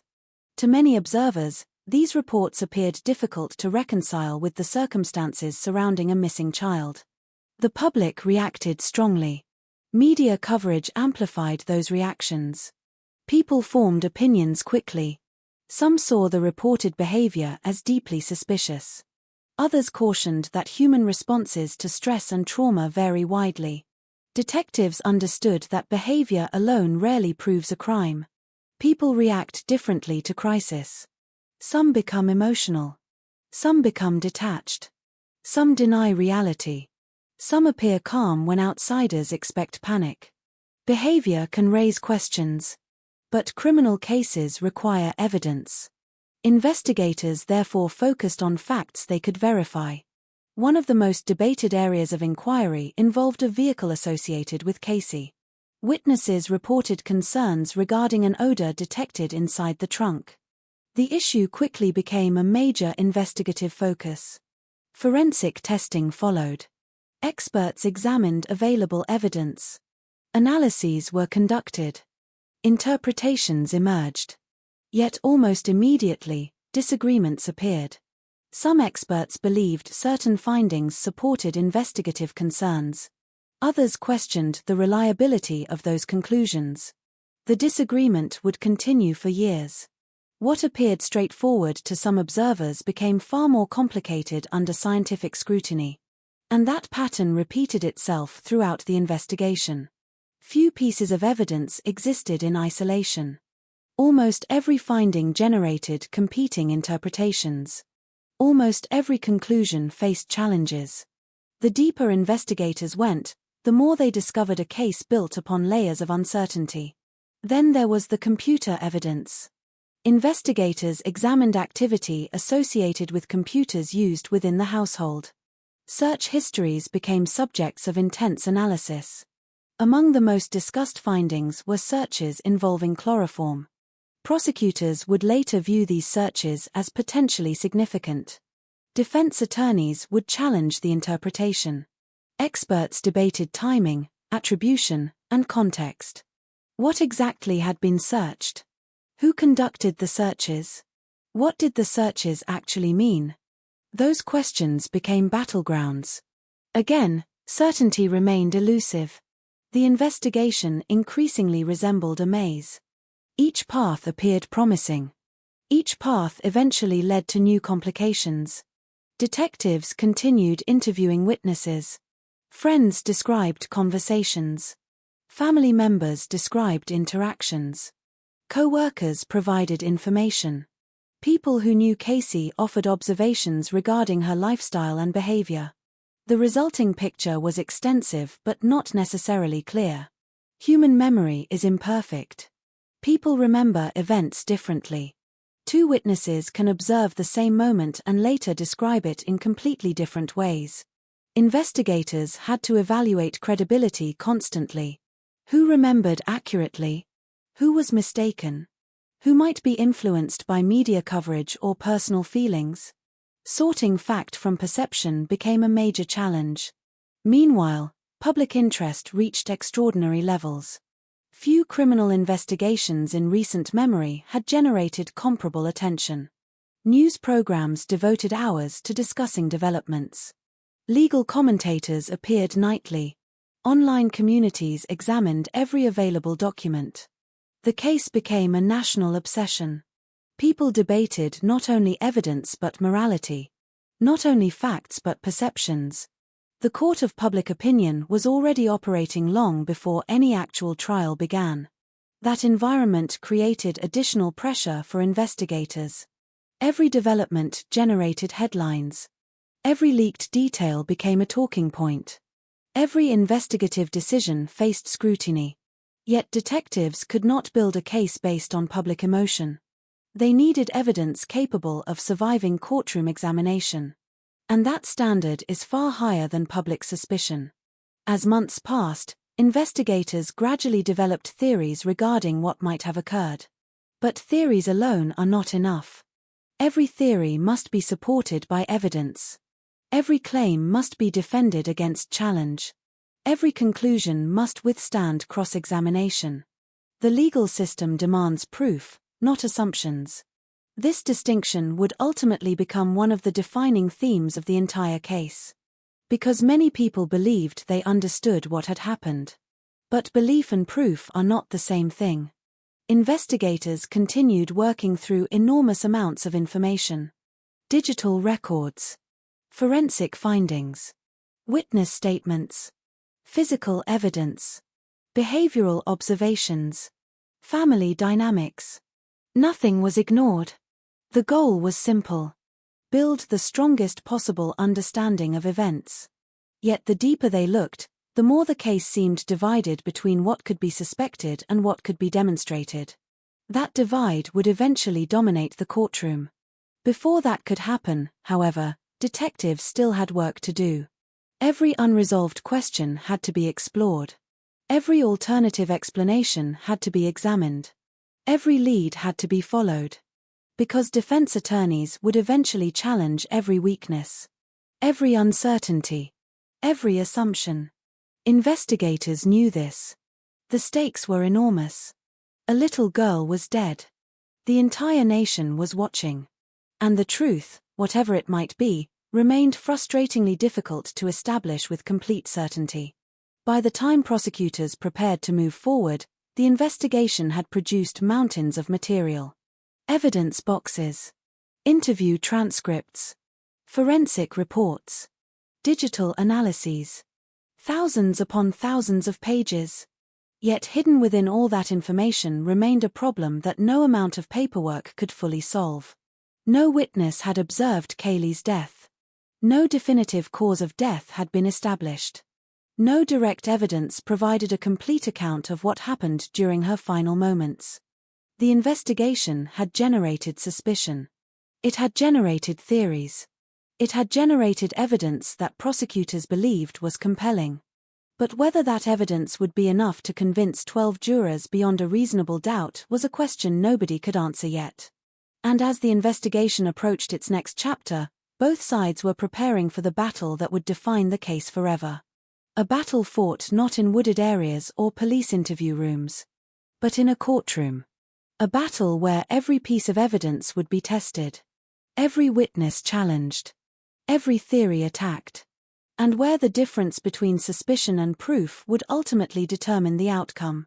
Part 7. The Breakthrough. Every major investigation reaches a moment when detectives believe they finally see the outline of a story. Not necessarily the truth. Not certainty. But a narrative that appears capable of connecting scattered pieces into a coherent picture. For the investigators working the Caylee Anthony case, that moment did not arrive suddenly. It emerged gradually. One report led to another. One inconsistency pointed toward a new question.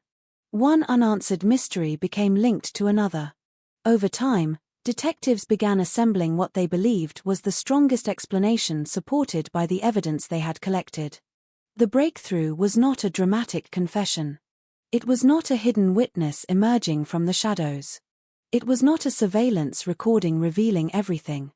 Instead, it was the convergence of multiple investigative threads. Digital evidence, witness statements, forensic findings, behavioral observations, timeline reconstruction. Each piece alone appeared incomplete. Together, investigators believed they formed a pattern.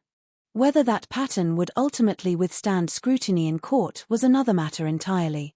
By this stage, the case file had become enormous. Boxes of evidence filled offices.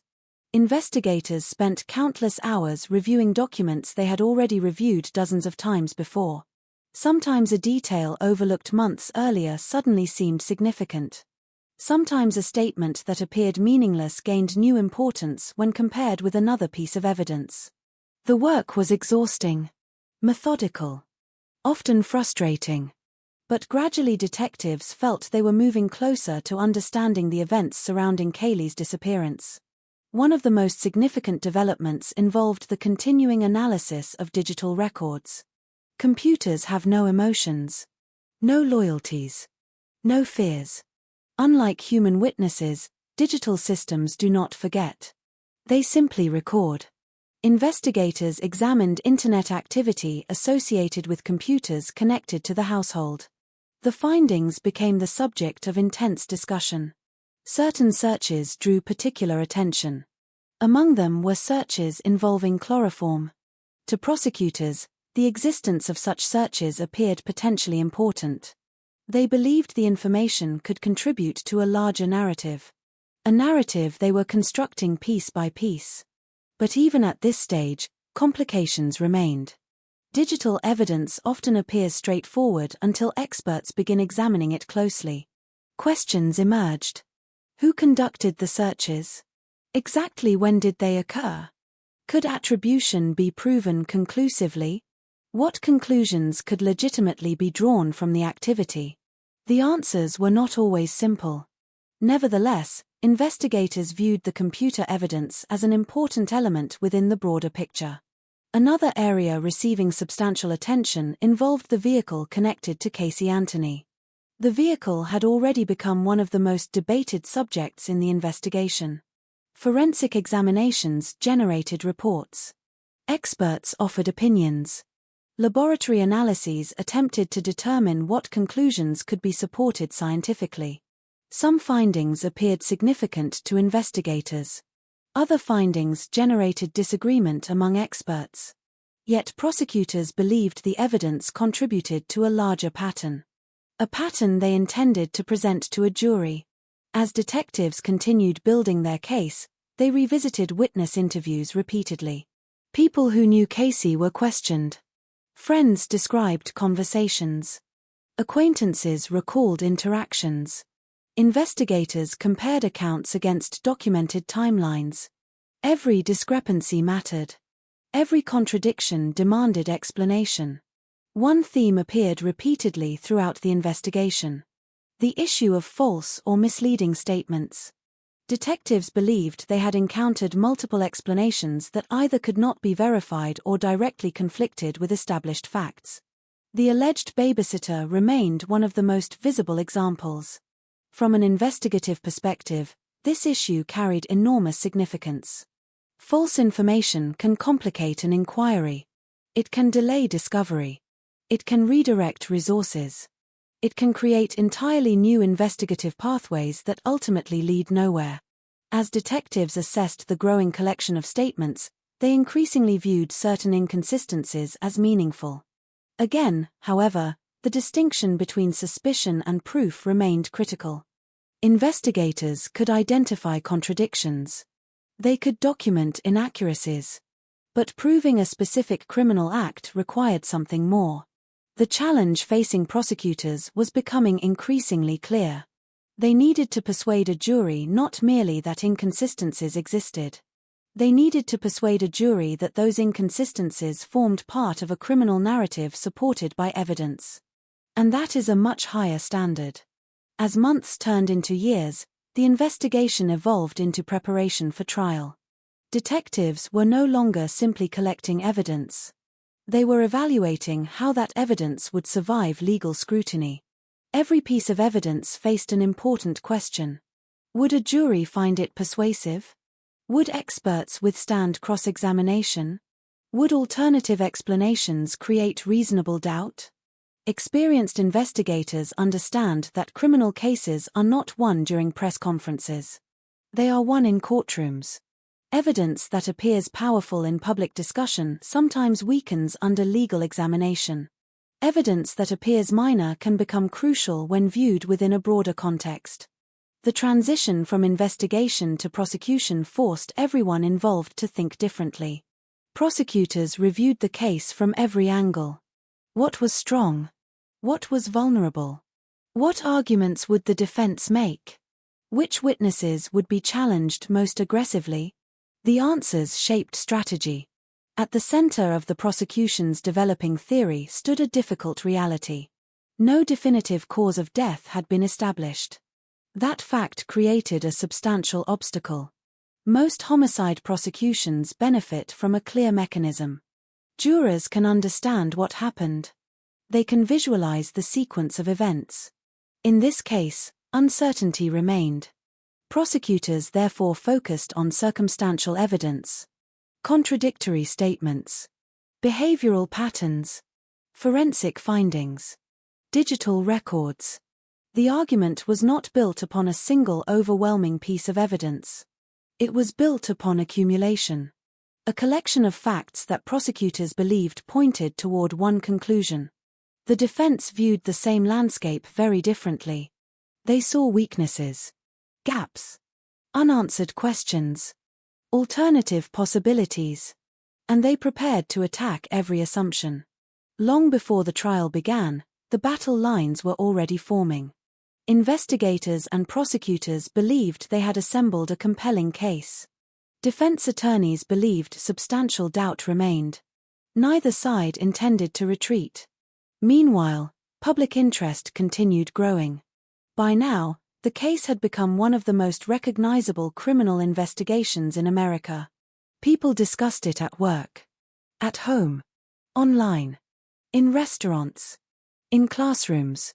The story seemed unavoidable. And with every passing month, opinions hardened. Many members of the public felt they already knew what had happened. Others warned against reaching conclusions before all evidence had been examined. The divide widened. The investigation itself became a subject of debate. Some praised law enforcement efforts. Others questioned certain conclusions. Some believed the evidence pointed clearly in one direction. Others saw ambiguity. The same facts produced dramatically different interpretations depending on who was examining them. That reality would ultimately become one of the defining characteristics of the case. Because the breakthrough investigators believed they had achieved was not universally accepted. To detectives and prosecutors, the various pieces of evidence appeared to support a coherent narrative. To defense attorneys, those same pieces often appeared incomplete, uncertain, or vulnerable to alternative explanations. Both sides prepared accordingly. As the trial approached, witnesses reviewed statements. Experts prepared testimony. Attorneys organized exhibits. Investigators anticipated cross-examination. Years of work were about to be tested publicly. The courtroom would become the arena where every conclusion faced challenge. Every expert faced scrutiny. Every assumption faced attack. And the evidence that investigators viewed as a breakthrough would finally confront the most important question of all. Could it persuade 12 jurors beyond a reasonable doubt? That question loomed over every preparation. Because the American criminal justice system does not ask whether a theory seems plausible. It asks whether guilt has been proven to a legally required standard. That standard is intentionally demanding, especially in cases carrying the most serious accusations. As opening statements drew closer, prosecutors felt they had assembled the strongest case possible from the available evidence. Defense attorneys believed substantial uncertainty remained. The public waited. The media prepared for extensive coverage. And at the center of everything remained the memory of a little girl whose death had transformed a local investigation into a national controversy. The breakthrough had brought investigators to the courthouse. But it had not ended the mystery. In many ways, the most consequential chapter was still ahead. Because now the evidence would leave the hands of detectives and enter the hands of a jury. And once that happened, the future of the case would no longer be determined by investigators. It would be determined by 12 ordinary citizens asked to answer one of the most difficult questions the legal system can ever confront. What can be proven? And what cannot? Part 8. The Justice. By the spring of 2011, nearly 3 years had passed since Caylee Anthony disappeared. 3 years of investigations.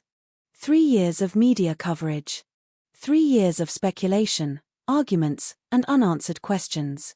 The case had grown far beyond Orlando. Far beyond Florida. Far beyond the people directly involved. It had become a national phenomenon. And now, at last, it was entering the phase that many believed would finally provide answers. The trial. Courthouses are strange places. On the outside, they often appear ordinary. Concrete walls. Glass doors. Security checkpoints. People moving quietly through hallways. Yet inside those buildings, entire lives can change in a matter of minutes. Freedom can disappear. Families can be shattered. Reputations can be destroyed. And sometimes, after years of investigation, a jury is asked to answer a question that no one else has been able to answer with certainty. That was the task waiting inside the courtroom. The prosecution entered the trial carrying enormous expectations.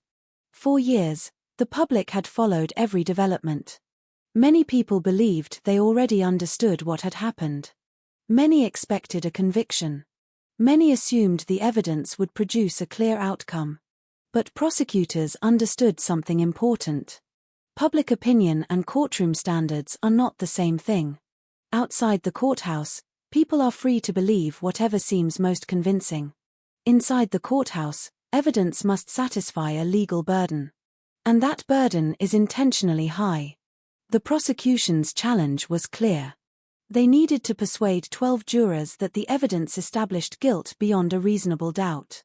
Not beyond suspicion. Not beyond possibility. Beyond reasonable doubt. That standard exists for a reason. Because criminal convictions carry enormous consequences.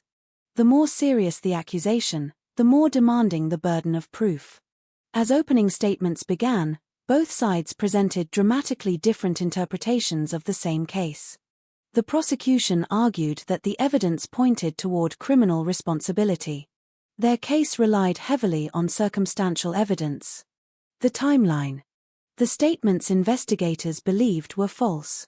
The digital evidence. The forensic findings. The discovery of Caylee's remains. Each piece formed part of a larger narrative. Prosecutors believed that when viewed together, those pieces pointed toward one conclusion. The defense approached the case from a completely different direction. Rather than trying to prove an alternative version of events with certainty, they focused on something else. Doubt. If they could demonstrate significant uncertainty, significant unanswered questions, significant weaknesses in the prosecution's narrative, then the burden of proof would not be satisfied. And in criminal law, that distinction can determine everything. The trial quickly became one of the most heavily watched courtroom proceedings in modern American history. Television networks covered developments daily. Legal analysts examined testimony in real time. Millions of people followed each witness, each argument, each revelation. The courtroom became the center of national attention. As witnesses took the stand, jurors heard details that had been discussed publicly for years. Investigators described their work. Forensic experts explained findings. Witnesses recounted conversations and observations. Each side attempted to strengthen its narrative while weakening the narrative of the opposition. The process was meticulous. Questions, answers, objections, rulings. Hours became days. Days became weeks. The prosecution focused heavily on the evidence they believed established a pattern. The delayed reporting of Kaylee's disappearance. The misleading information investigators said they encountered. The internet searches that became subjects of intense scrutiny. The evidence associated with the vehicle. The circumstances surrounding the discovery of the remains. No single element stood alone. The prosecution relied upon accumulation. Their argument was that when all pieces were viewed together, they created a compelling picture. Yet the defense was prepared. Aggressively prepared. Defense attorney Jose Baez challenged assumptions at every opportunity. Witness testimony faced cross-examination. Expert conclusions faced scrutiny. Interpretations faced alternative explanations. The defense consistently returned to a central theme. The prosecution, they argued, could not prove exactly how Kaylee died. That issue became one of the most important battlegrounds in the entire trial. In many homicide prosecutions, the cause of death provides a foundation. It allows jurors to understand what happened. It provides a framework for evaluating evidence. In this case, that framework remained uncertain. Months had passed before the remains were discovered. Environmental conditions had complicated forensic analysis. Experts could not establish a definitive cause of death. The defense emphasized this repeatedly. Again and again, jurors were reminded of what investigators did not know. Not simply what they suspected. What they knew. The distinction mattered. The defense also presented an alternative theory. They suggested that Kaylee may have died accidentally in the family's swimming pool and that events afterward had been mishandled or concealed. The theory generated intense debate. Supporters of the prosecution strongly disagreed. Many legal observers questioned aspects of the argument. Yet from a legal perspective, the defense did not necessarily need jurors to accept every detail. They needed jurors to consider whether reasonable doubt existed. That is a very different objective. As testimony continued, the emotional weight of the case remained constant. Photographs of Kaylee appeared repeatedly. The reality of her death never disappeared from the courtroom. Regardless of legal arguments, everyone understood the tragedy at the center of the proceedings. A little girl was gone. Nothing could change that. But determining legal responsibility required more than tragedy. It required proof. Throughout the trial, expert witnesses became crucial figures. Forensic specialists explained scientific findings. Technical evidence was translated into language jurors could understand. Yet expert testimony often revealed another challenge. Science does not always provide simple answers. Different experts sometimes interpreted evidence differently. Different methodologies produced different conclusions. Areas of uncertainty became visible. Those uncertainties would play an important role in jury deliberations. The longer the trial continued, the clearer the central conflict became. The prosecution argued that the totality of evidence supported guilt. The defense argued that uncertainty remained too substantial to overcome reasonable doubt. Neither side controlled all the facts.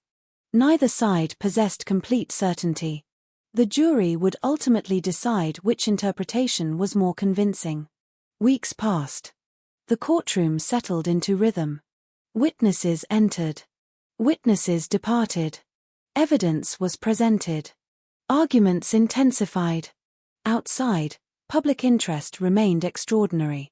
People debated developments daily. Entire television programs were devoted to analyzing testimony. Many observers attempted to predict the verdict. Yet predictions mean little once jurors enter deliberations. Inside the jury room, media narratives disappear. Public opinion disappears. Only evidence remains. Only instructions from the court remain. Only the legal standard remains. When closing arguments finally arrived, both sides understood what was at stake. The prosecution urged jurors to examine the evidence as a whole, not as isolated fragments, but as interconnected facts forming a larger picture. The defense urged jurors to focus on uncertainty, on unanswered questions, on gaps in the prosecution's case, on the burden of proof. Then the case belonged to the jury. The waiting began. Across the country, people watched and speculated. Some felt confident. Others felt uncertain. No one outside the jury room knew what discussions were occurring. No one knew which arguments had proven persuasive. No one knew how jurors were interpreting the evidence. Then came July 5, 2011. The verdict day.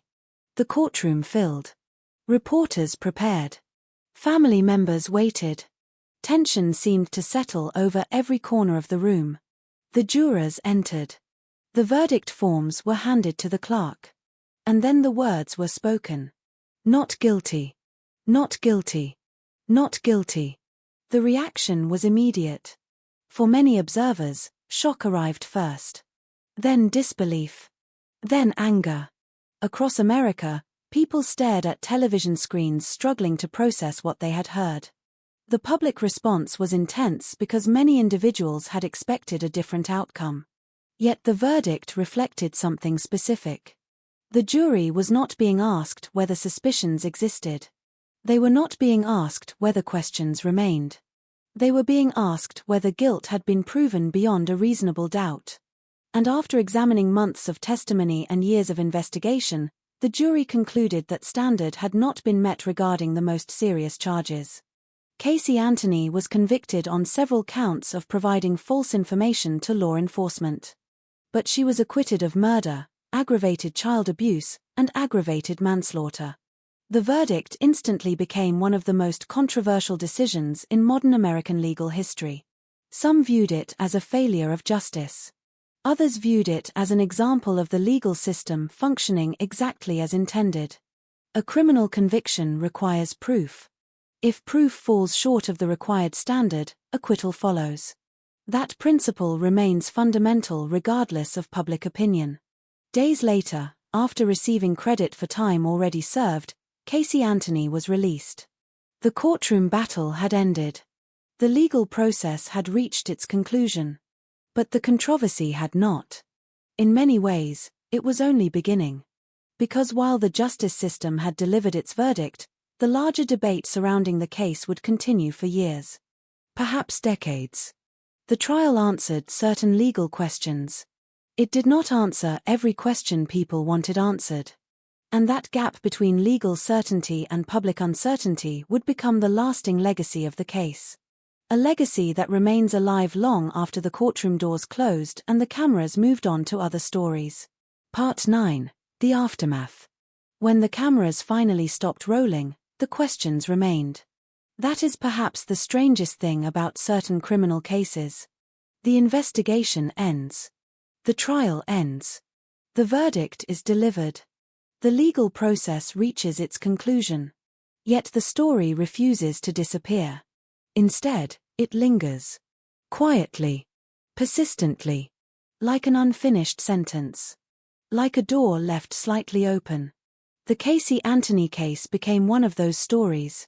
Years after the courtroom emptied and the headlines faded from front pages, people continued asking the same question they had asked from the beginning. What really happened to Casey Anthony? Not what was argued. Not what was suspected. Not what was believed. What happened? The legal system had provided an answer to one question. The prosecution had not proven the most serious charges beyond a reasonable doubt. That was the verdict. That was the legal conclusion.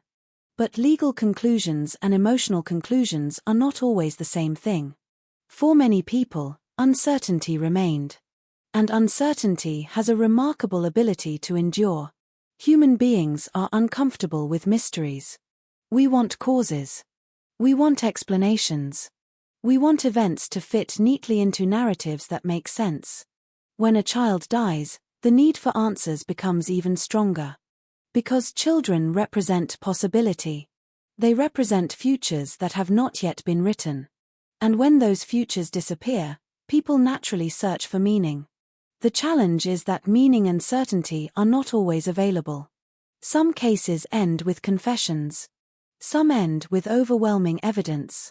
Some end with clear timelines that leave little room for debate. This was not one of those cases. Instead, the Casey Anthony case entered a strange place where legal outcomes and public opinion traveled in different directions. The divide became enormous. One side argued that the verdict represented a failure of justice. The other argued that the verdict represented the legal system operating exactly as intended. The debate continues even today. Perhaps because both positions are rooted in important truths. The death of a child is a tragedy. The burden of proof in a criminal trial is intentionally high. Those two realities can exist simultaneously. And when they collide, controversy often follows. Years passed. The media landscape changed.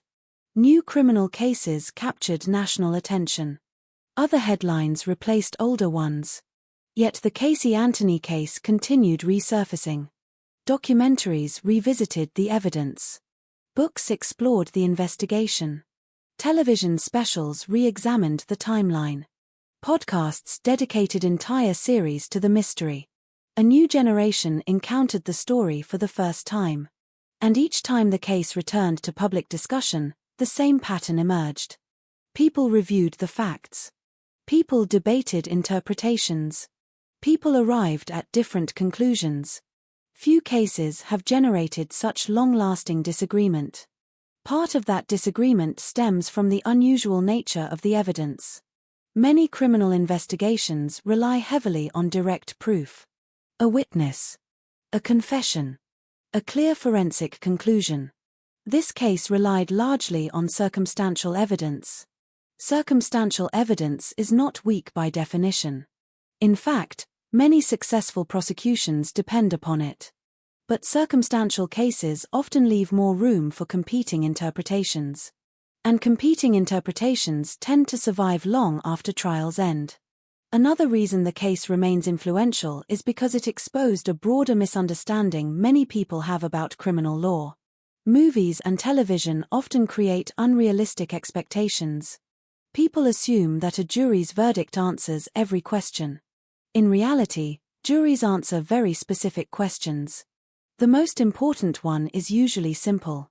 Has guilt been proven beyond a reasonable doubt? That standard does not require jurors to solve every mystery. It does not require them to know everything that happened. It requires them to evaluate whether the evidence satisfies a legal burden. The distinction is subtle. Yet it matters enormously.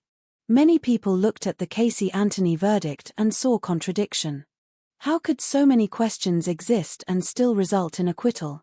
The answer lies in the difference between suspicion and proof. The legal system cannot convict people based solely on suspicion. No matter how strong that suspicion may appear. That principle protects everyone. It is one of the foundations of modern criminal justice. At the same time, the existence of that principle does not eliminate emotional frustration. Especially when the victim is a child. Especially when key questions remain unanswered. Especially when uncertainty persists. And uncertainty certainly persists here. Even now, years later, investigators, journalists, attorneys, and members of the public continue examining details.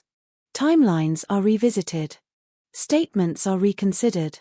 Evidence is analyzed again and again. Yet no new development has fully resolved the mystery. The central question remains remarkably resistant to certainty. That reality can be difficult to accept. People often assume that every mystery eventually receives an answer. History suggests otherwise. Some mysteries survive generations. Not because nobody cares.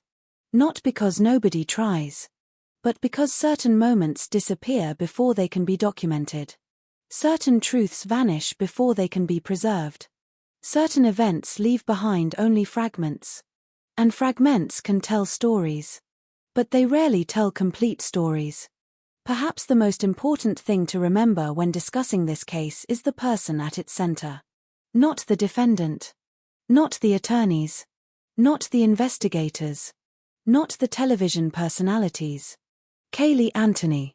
It is easy for famous criminal cases to become consumed by controversy.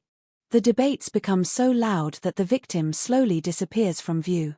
The arguments become the story. The headlines become the story. The courtroom becomes the story. But underneath everything lies a simple and heartbreaking reality. A little girl lost her life. A little girl who once laughed. A little girl who once played in Florida sunshine. A little girl who had favorite toys, favorite people, and a future she never had the opportunity to experience. That reality should remain at the center of any discussion. Because true crime stories are not puzzles created for entertainment. They involve real people. Real suffering. Real loss. The best true crime storytelling remembers that. It remembers that behind every case file is a human life. Behind every exhibit is a family. Behind every headline is grief. The Caylee Anthony case also serves as a reminder of the limitations of certainty. People often speak about truth as though it is always accessible.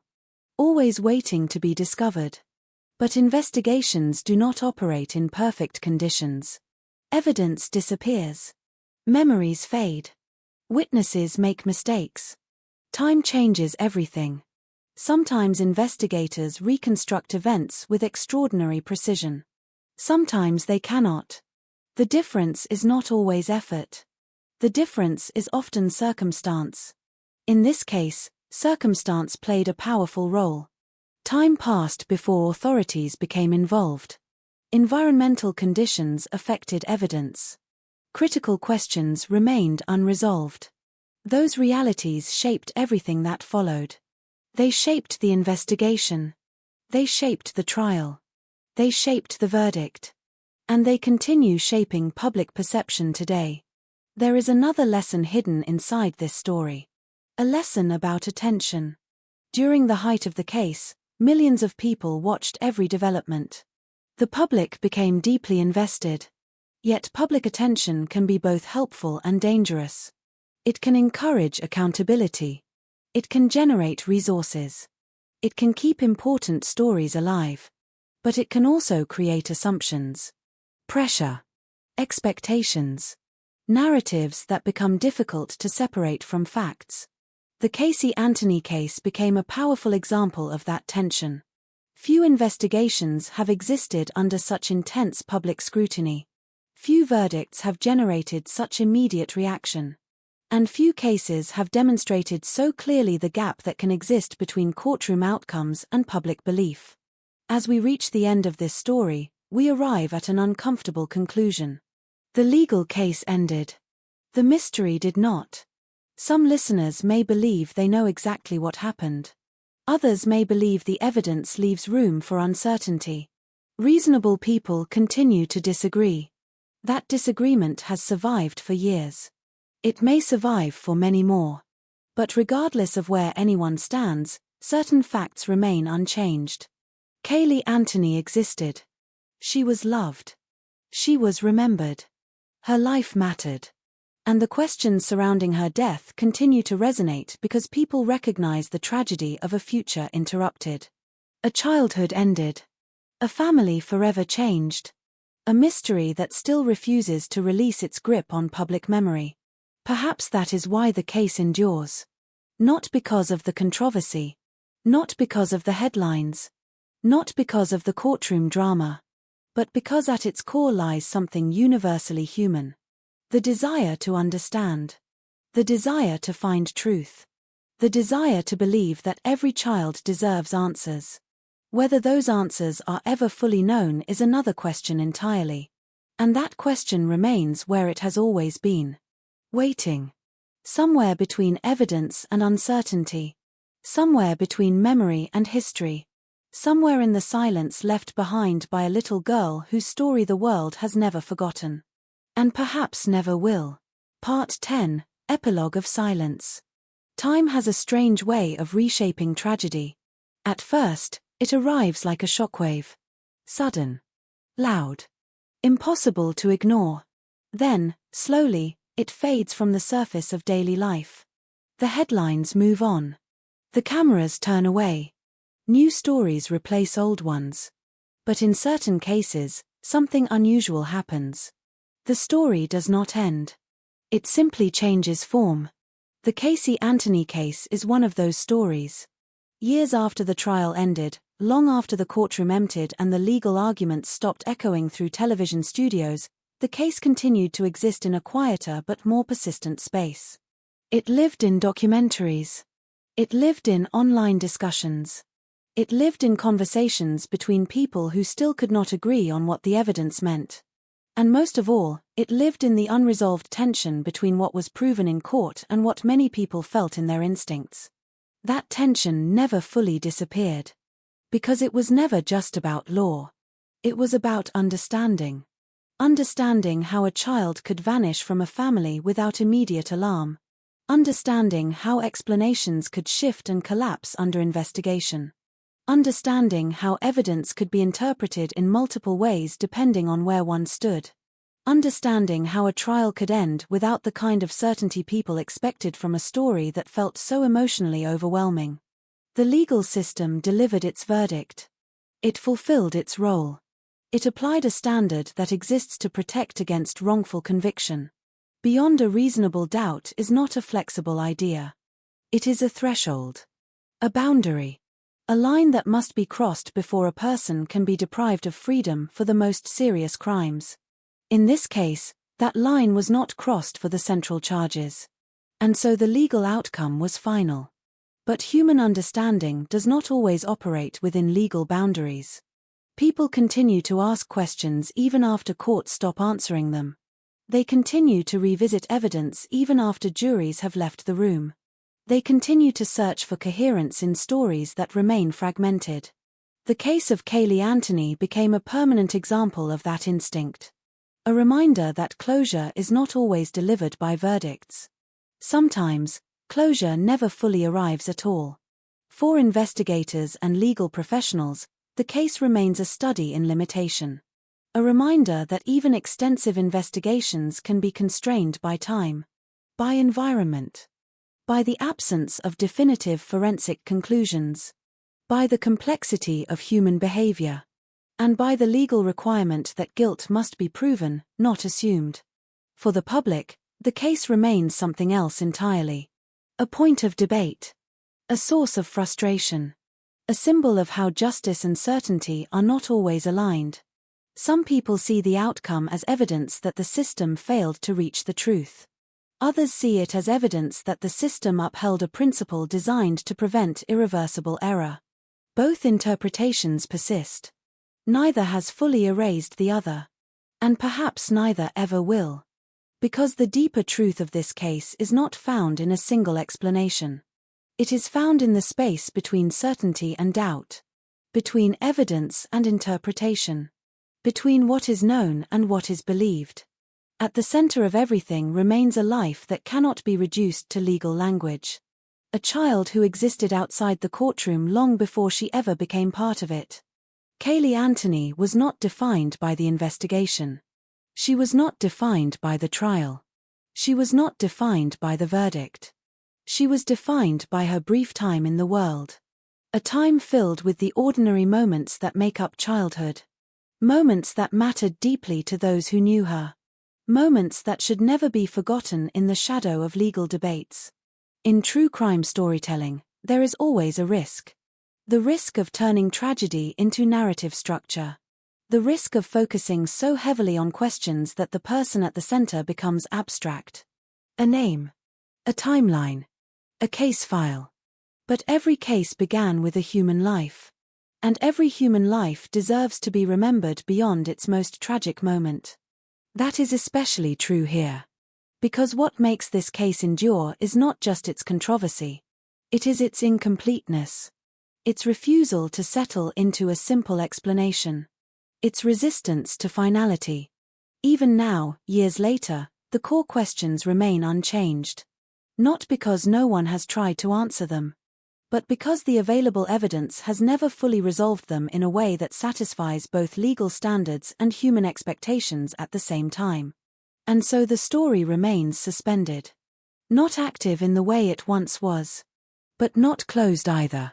It exists in memory, in analysis, in debate, in reflection, and in the uneasy space where justice and uncertainty overlap.